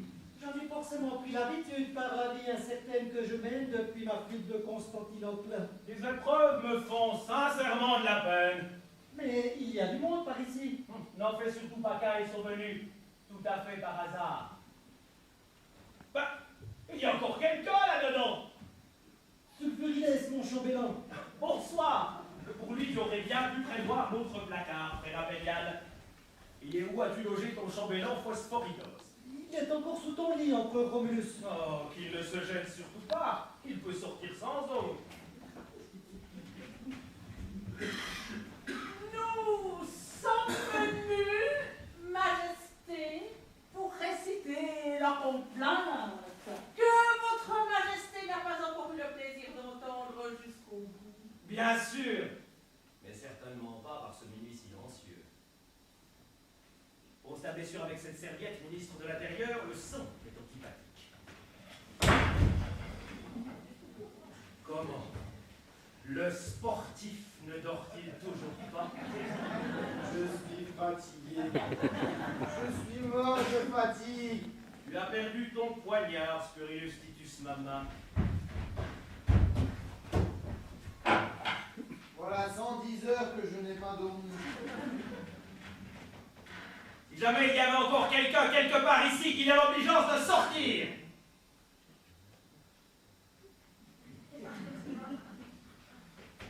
Pardonne-moi, mon empereur. Je voudrais discuter de la mobilisation totale avec toi. Et qui as-tu amené pour cette discussion, maréchal de l'Empire?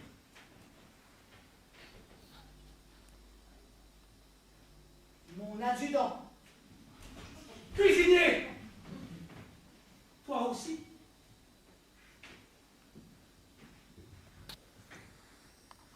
Je remarque que vous êtes tous en noir.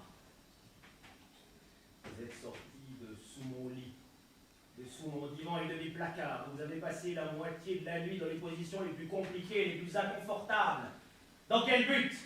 Nous voulons te parler, empereur de Rome. L'empereur ignorait que le cérémonial de cour prescrivait des exercices de gymnastique à qui demande audience. Achille! Hiram!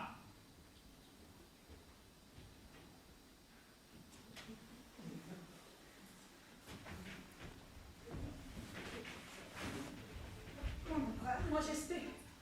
Le laurier impérial Hiram, la toge impériale Achille.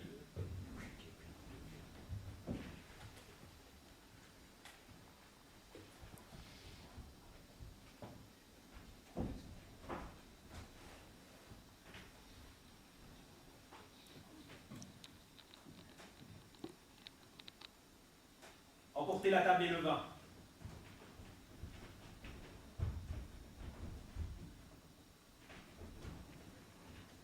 Et retournez vous coucher.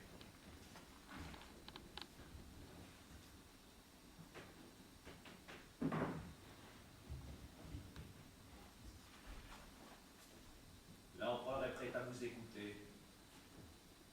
Qu'avez-vous à lui dire? Rends-nous nos provinces. Tes légions. L'Empire! L'empereur ne vous doit pas de compte. Tu dois des comptes à Rome. Tu dois en répondre devant l'histoire. Tu t'es appuyé sur notre puissance. Je ne me suis pas appuyé sur votre puissance. Si j'avais conquis le monde avec vos traits, vous seriez en droit de parler comme vous parlez. Mais j'ai perdu un monde que vous n'avez pas gagné. Je suis libre. Je m'en suis défait comme d'une fausse pièce. Je n'ai rien à voir avec vous. Vous n'êtes que les papillons de nuit qui dansent autour de ma lumière. Vous n'êtes que des ombres qui s'évanouissent quand je ne brille plus. Il n'y en a qu'un parmi vous à qui je dois des comptes. Et je m'en vais lui parler. Approche, Emilien.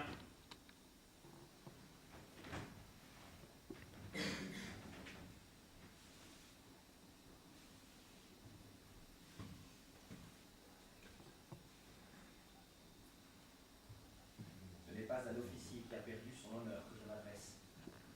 Je ne suis qu'un Pékin, et je n'ai jamais saisi ce qu'est l'honneur d'un officier.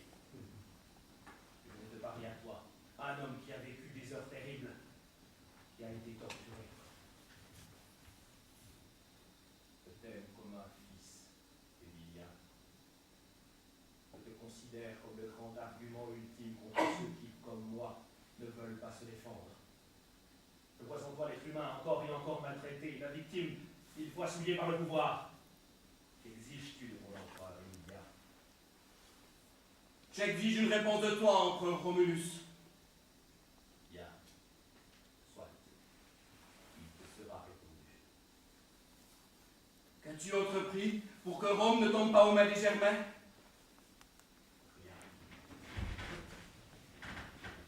Tu as entrepris pour que ton peuple ne soit pas souillé comme on m'a souillé?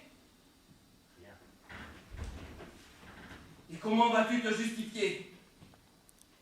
Tu es accusé d'avoir trahi ton empire. Ce n'est pas moi qui ai trahi mon empire. Rome s'est trahie elle-même. Elle savait la vérité, elle a cependant choisi la violence. Elle connaissait la bienveillance, elle a choisi la tyrannie. Rome s'est doublement abaissée, devant elle-même, devant les peuples qui ressortaient de son pouvoir. Je te trouve devant un trône invisible et divin, devant le trône des empereurs romains dont je suis le dernier.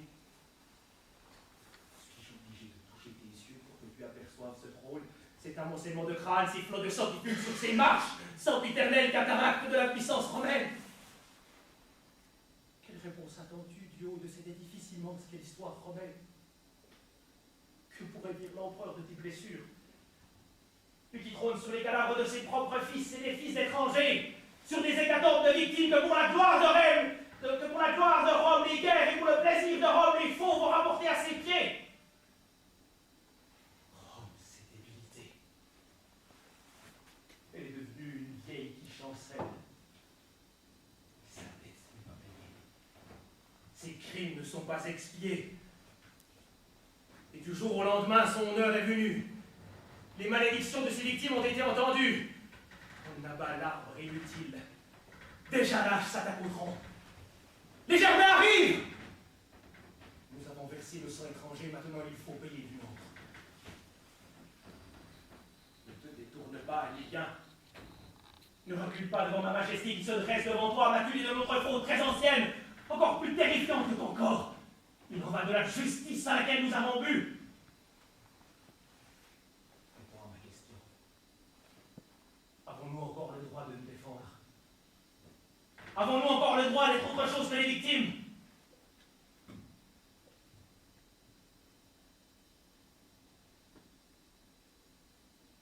Je te tais. Et rejoins les individus qui se sont introduits chez moi, sur le minuit comme des voleurs.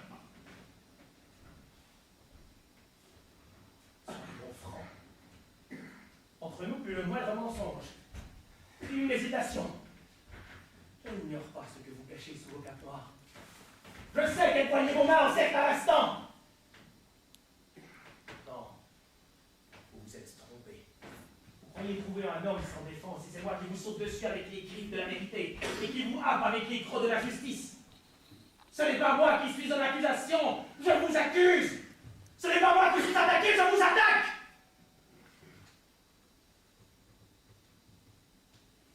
Défendez-vous! Ne savez-vous pas de vos qui vous trouvez? Qu'est-ce qui a mort ruiné la patrie que vous vouliez défendre? Je brise la glace sur laquelle vous marchez! Je pousse le feu à vos racines! Qu'avez-vous à vous serrer contre les murs de ma chambre? Muet, pâle comme une lune d'hiver. Il n'existe qu'une seule réponse. Tuez-moi. Si vous pensez que j'ai tort, ou bien rendez-vous aux Germains si je dis vrai, que nous n'avons plus le droit de nous défendre. Répondez-moi. Répondez!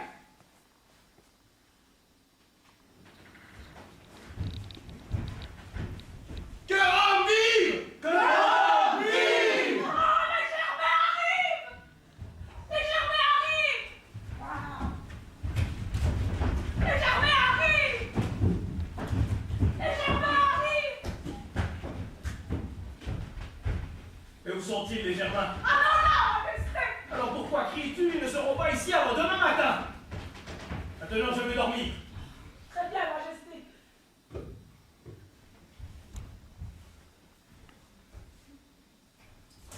Ah, Achille! Il y a encore quelqu'un au pied de mon lit. C'est Spuriostitus Mama, Majesté. Il ronfle. Dieu merci, le sportif dort enfin. Laissons-le là où il est. Ira, Majesté! quand les Germains seront là, tu les feras entrer.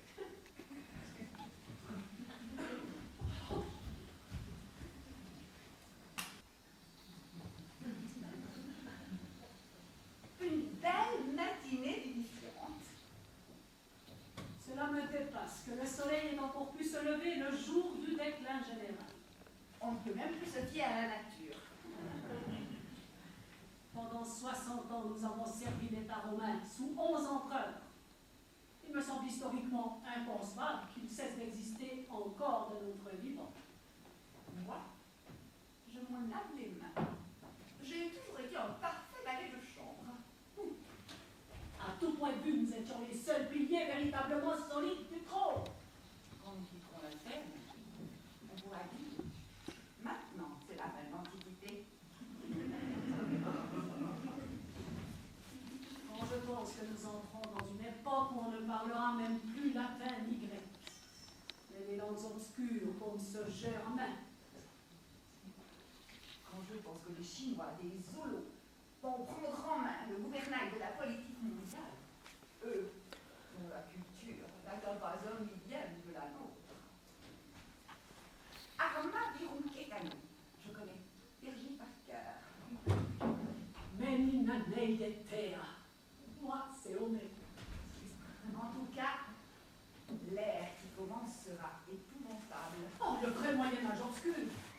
Sans vouloir être pessimiste, jamais l'humanité ne se remettra de la présente catastrophe. Salve, César. Salve, je suis en retard. Cette accumulation inattendue d'audience m'a fatigué. Cependant, comme je l'étais, c'est à peine si j'ai pu aujourd'hui le sportif qui dort toujours devant mon lit. La nuit dernière, j'ai pu gouverner que durant les 20 années de mon règne réuni. La vraie majesté. Tout est étrangement silencieux, désert, comme abandonné. Où est Réa, ma fille? La princesse, Et Emilia, ainsi que l'impératrice, le ministre de l'Intérieur, le maréchal de l'Empire, le cuisinier et tous les autres, Eh bien, ils se sont noyés avec le radeau, en passant en Sicile. la mer les a emportés. C'est un pêcheur qui a rapporté la nouvelle. Seul Zélan d'Isorie a pu se sauver avec ses 2 chambellans en prenant le bateau régulier pour Alexandrie. Réa, ma fille, et mon fils Emilia. Je ne vois pas de larmes dans vos yeux. Nous sommes vieux. vieux. Et moi, je vais mourir, aujourd'hui encore. Les Germains vont me tuer aussi. Aucune douleur ne peut plus m'atteindre. On ne pleure pas les morts quand on se sait condamné à brève échéance. Jamais je n'ai été plus gai, plus tranquille que maintenant où tout est fini. La collation matinale. Le petit déjeuner. Et les Germains. Majesté, à tout moment, les Germains Et risquent compte tenu du général de l'Empire. Baliverne, il n'y a plus d'empire pour porter le deuil. Et quant à moi, je veux mourir comme j'ai vécu.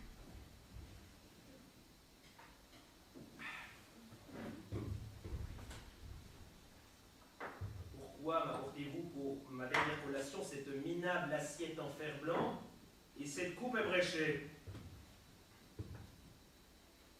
L'impératrice a emporté la vaisselle impériale. Elle appartenait à son père, elle aussi. Et la voilà au fond de la mer à présent. Tant pis. D'ailleurs, cette vieille vaisselle convient mieux au dernier repas du condamné. Naturellement, Auguste n'a rien vendu une fois de plus. Rien, mon empereur. Tibère, Les Juliens, rien. les Flaviens. Domitienne, votre majesté a décrété formellement qu'elle ne mangerait pas de ses œufs. De qui est cet œuf? Comme d'habitude, de Marc Aurèle. Quelqu'un d'autre a pondu? Odoacre. Tiens donc! 3 œufs. Ouais, vous allez voir, aujourd'hui, cette poule va battre tous les records.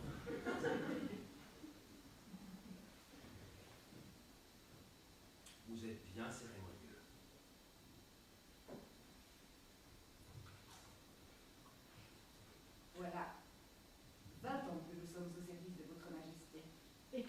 service des prédécesseurs de votre majesté.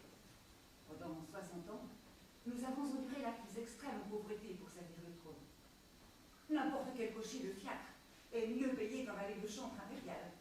Disons-le clair et net, majesté. J'en conviens. N'oubliez pas cependant qu'un cocher de fiacre gagne plus qu'un empereur. L'industriel César nous offre une place, comme valet de chambre dans sa maison de Rome. 4000 sesterces par an et 3 après-midi de congé par semaine. Une place qui nous laisserait le loisir d'écrire nos mémoires. Des conditions fantastiques. Vous êtes libre. Les 2 dernières feuilles de ma couronne en or. Ceci est en même temps la dernière transaction financière de mon règne. Qu'est-ce que c'est que ce bruit? Les germains, majesté, les germains sont là. Alors bon, dans ce cas, il faudra que je les reçoive.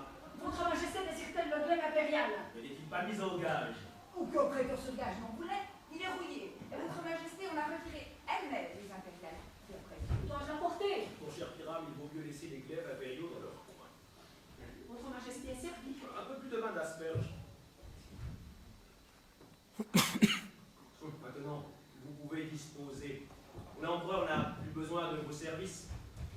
Vous avez toujours été des valets de chambre irréprochables.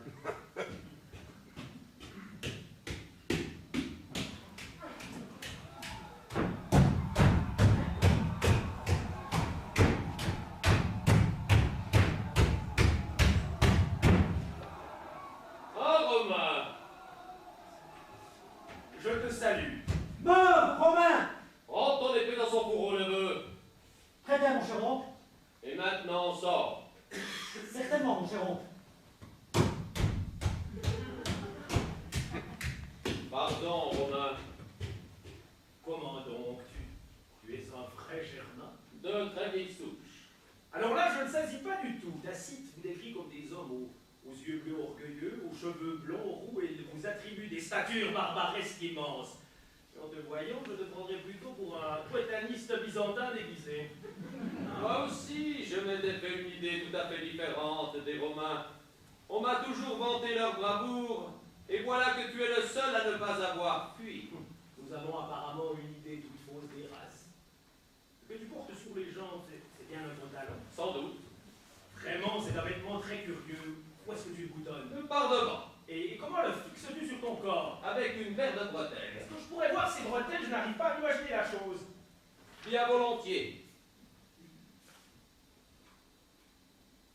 Grâce à l'invention des bretelles, le pantalon ne pose plus de problèmes techniques.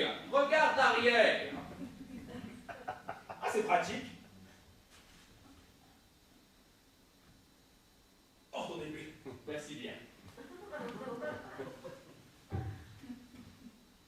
Qu'est-ce que tu es en train de boire? Du vin d'asperge. Je peux goûter. De ma propre production. Quelle horreur! Cette boisson en fait son temps. La bière. C'est quand même autre chose.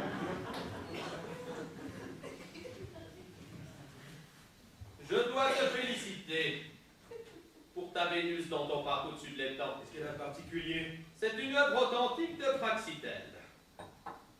Quelle poisse. Faut qu'il ait toujours cru qu'il s'agissait d'une copie sans valeur, et maintenant l'antiquaire a déjà pris le large. Tu permets? Pas mal. Tu élèves des poules? Passionnément. Comme c'est étrange, moi aussi je suis agriculteur. Moi aussi. Moi aussi. Enfin un homme à qui parler de ma passion. Et je la partage, moi aussi. Est-ce que les poules du parc t'appartiennent? Elles sont à portée de coule. Est-ce qu'elles pondent? Tu en doutes? Sois franc. En juger par cette œuvre, c'est plutôt médiocre. Bien oui. Pour de moins en moins, me font du souci. Je ne sais pas si c'est une question d'alimentation. Il n'y a qu'une seule poule qui soit vraiment en forme. La grille s'est achetée de jour. Comment avez-vous trouvé? Parce que c'est moi qui ai importé cette poule en Italie, je voulais savoir comment elle se comporterait dans un climat méridional. Oh, félicitations, c'est une race vraiment admirable. Sélectionnée par moi-même. Tu m'as l'air d'un aviculteur hors pair. En tant que père de la patrie, je suis bien obligé de m'occuper de cela aussi. En tant que père es-tu donc? Je suis Odoard, le prince des Germains. Je suis heureux de faire ta connaissance. Et toi? Je suis l'empereur de Rome. Moi aussi, je suis heureux de te rencontrer. D'ailleurs, j'avais tout de suite compris devant qui je me trouvais. Tu avais compris. Pardonne-moi cette feinte. C'est un peu gênant lorsque deux ennemis se retrouvent tout d'un coup face à face. C'est pourquoi j'ai jugé plus utile de commencer par un entretien sur les poules que par un débat politique. Je te pardonne. Le voilà arrivé, l'instant que j'attends depuis des années. Tu me trouves prêt. Prêt à quoi? Prêt à mourir. Tu t'attends à ta mort? Tout le monde sait comment les Germains procèdent avec leurs prisonniers. As-tu une opinion si superficielle de tes ennemis que tu vas jusqu'à suivre l'avis de tout le monde, empereur Romulus? Que pourrais-tu projeter d'autre que de me tuer? Tu verras. Neveu!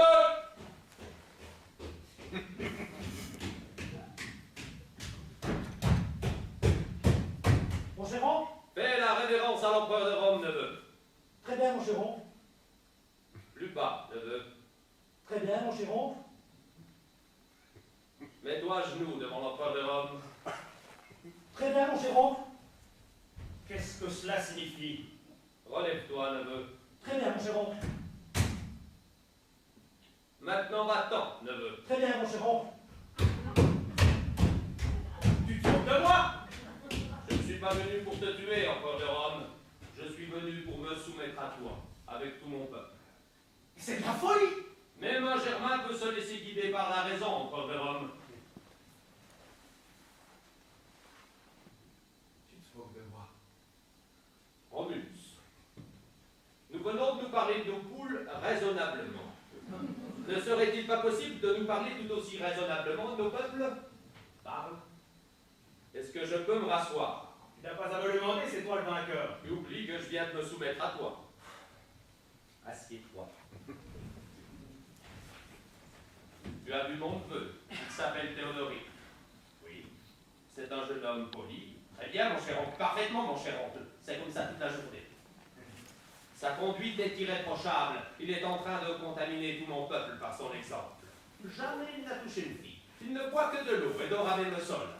Quotidiennement, il fait du maniement d'armes. Même maintenant, alors qu'il attend dans le vestibule, il est certainement en train de faire des exercices de gymnastique. Ma foi, c'est un héros. Il incarne l'idéal des Germains. Il rêve de dominer le monde et le peuple rêve avec lui. C'est ce qui m'a obligé à entreprendre cette campagne. J'étais seul, face à mon idée, aux poètes, à l'opinion publique. Et il m'a fallu céder. J'espérais mener cette guerre avec humanité, car la résistance des Romains était faible. Mais plus je m'enfonçais vers le sud, et plus les exactions de mon armée empiraient.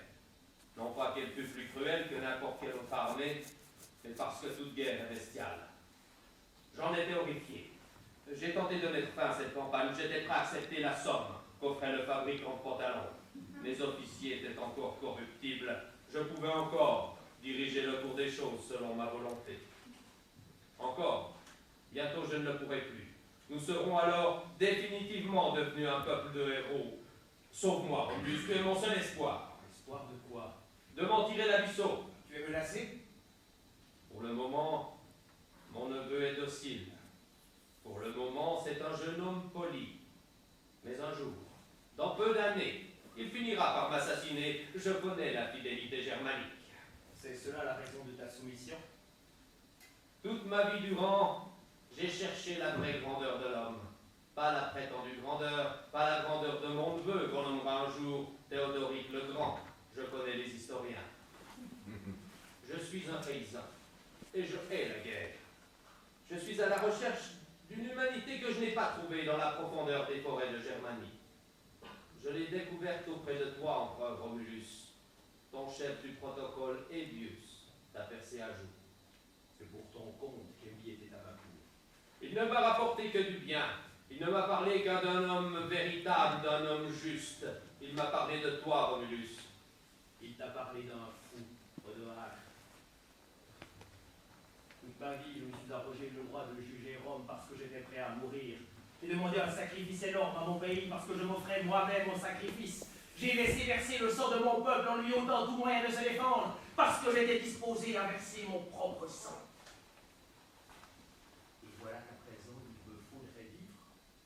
Voilà que mon sacrifice ne serait pas accepté. Voilà que je devrais être celui qui seul a réussi à se sauver. Et ce n'est pas tout. Avant que tu ne viennes, j'ai reçu la nouvelle que ma fille que j'aime est morte, en compagnie de son fiancé, en même temps que ma femme et toute la cour. J'ai supporté le coup avec facilité, sachant que j'allais mourir. Maintenant, il me frappe cruellement, il me réfute cruellement. Tout ce que j'ai fait devient absurde. Tue-moi, Antoine! Tu parles poussé par la douleur. Surmonte ton chagrin et accepte ma soumission. Tu as peur. Maîtrise ta peur. Et tue-moi! Tu as pensé à ton peuple, Romulus. Maintenant, tu dois aussi penser à tes ennemis. Si nous n'agissons pas en commun, nous deux, le monde tombera au mal monde veut. Une seconde Rome naîtra, un empire mondial germanique tout aussi éphémère que l'empire romain, tout aussi sanglant. La destruction de Rome, ton œuvre, perdra tout sens si cela devait arriver. Tu ne peux pas échapper à ta grandeur, tu es le seul homme qui sache diriger ce monde. Sois magnanime, accepte ma soumission, sois notre empereur. Préserve-nous de la grandeur sanglante de Théodoric. Ce n'est plus possible, Germain.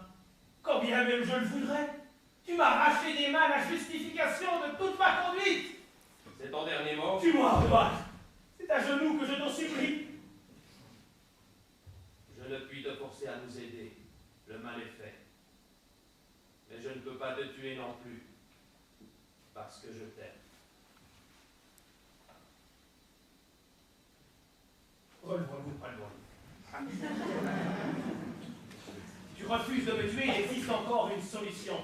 La seule personne qui cherche encore à m'assassiner est en train de dormir devant mon lit. Je m'en vais le réveiller. Ce n'est pas une solution, Romulus. Tu es désespéré. Ta mort serait absurde, car elle n'aurait de sens que si le monde était tel que tu l'as imaginé. Il ne l'est pas. Même ton ennemi est un homme qui cherche à agir avec équité comme toi. Tu dois te soumettre à ton destin, et il n'y a pas d'autre issue. Allons nous rasseoir. Nous n'avons pas le choix. Que comptes-tu faire de moi? Je vais t'octroyer une pension. Une pension? À moi? Seule conclusion possible. Une pension de retraité. C'est vraiment la pire des choses qui puissent m'arriver. Tu oublies que moi aussi je suis confronté à la pire des choses. Tu seras obligé de me proclamer roi d'Italie. Ce sera le début de la fin si je n'agis pas immédiatement. Aussi, que je le veuille ou non, je suis contraint d'entamer mon règne par un meurtre. Que vas-tu faire? Je vais tuer mon neveu. Pour l'heure, je suis encore plus fort que lui. C'est toi qui cèdes au désespoir de hâte. En tuant ton neveu, tu ne réussirais qu'à faire surgir 1000 autres Théodoric. Ton peuple pense autrement que toi. Il recherche l'héroïsme. Il ne le changera pas. Allons nous rasseoir.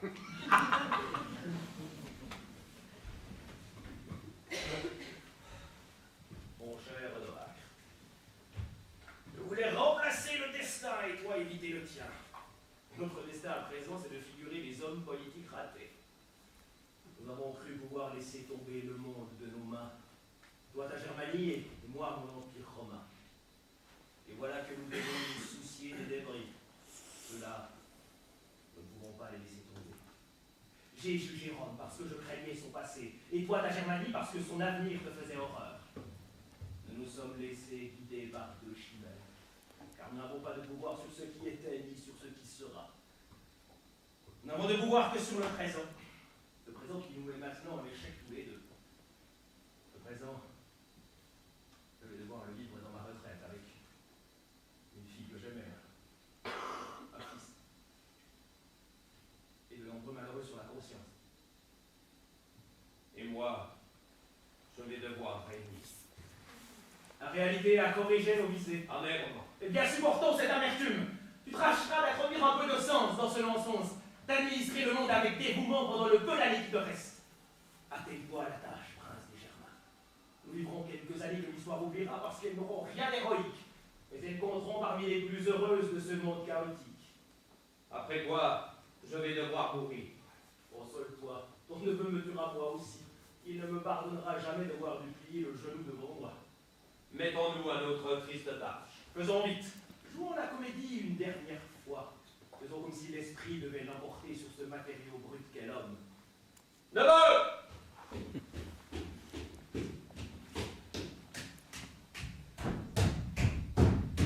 Mon Chéron? Convoque les chefs de troupes, neveu. Très bien, mon Chéron.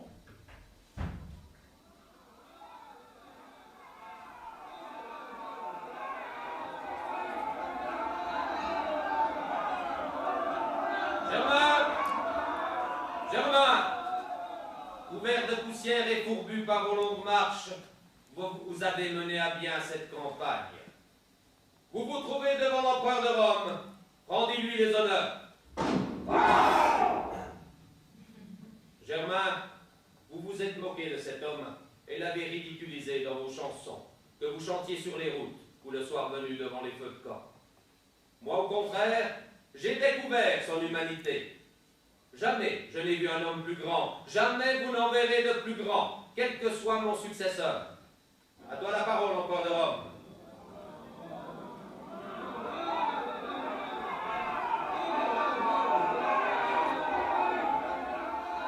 L'empereur liquide son empire. Regardez une dernière fois cette bulle multicolore, ce songe d'un grand empire qui flotte dans l'espace, poussé par le souffle ténu de mes lèvres. Ces terres, que baigne l'outre-mer bleue avec ses dauphins dansants, ces riches provinces dorées par les blés, ces villes bruyantes, débordantes de vie, ce soleil qui réchauffait les hommes, et lorsqu'il se trouva au zénith embrasa le monde pour se fondre, douce sphère dans les mains de l'empereur, dans le néant. Je proclame Odoacre, le prince des Germains, roi d'Italie. Quant à moi, j'attribue la villa de Lucullus en compagnie à l'empereur de Rome. En outre, il lui sera alloué une pension annuelle de 6000 pièces d'or. Fini les impériales années de disette. Tiens, voilà la couronne de laurier et la toge impériale. Tu trouveras le glaive impérial parmi les outils de jardin et le sénat dans les catacombes de Rome. À présent, allez me décrocher le buste de mon homonyme, le roi Romulus qui a fondé Rome et dont je liquide maintenant l'empire.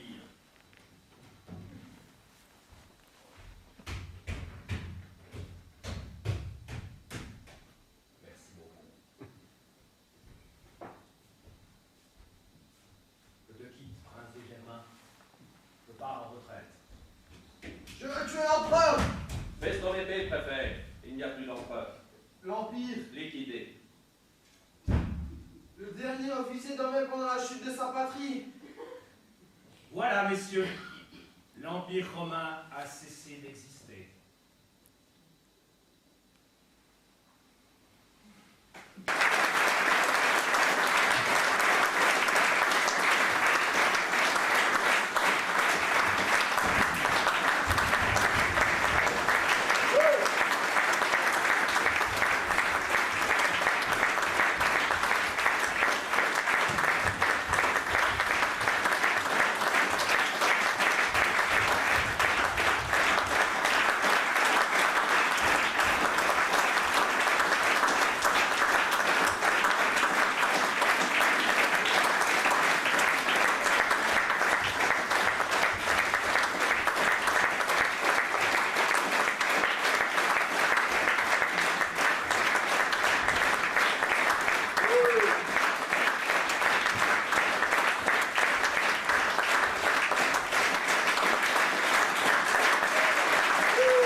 Le metteur en scène André Schafter.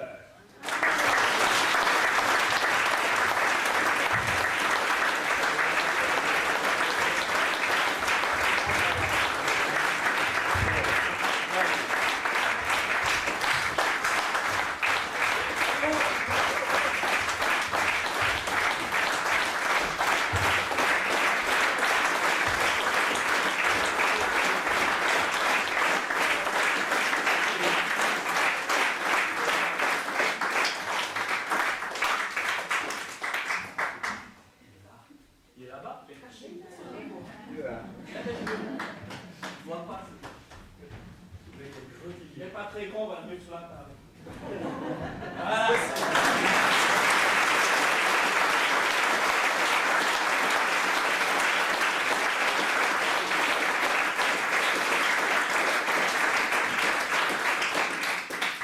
Pour ceux qui aiment du run max, nous avons encore une petite annonce. La troupe des Parpaillots de Moutier vous annonce que le 18 novembre à 20h30 à la salle du foyer à Moutier et le 3 décembre à la salle communale de Malray, ils interpréteront Hercule et les écuries d'Augia de Friedrich Dürrenmatt. Bravo.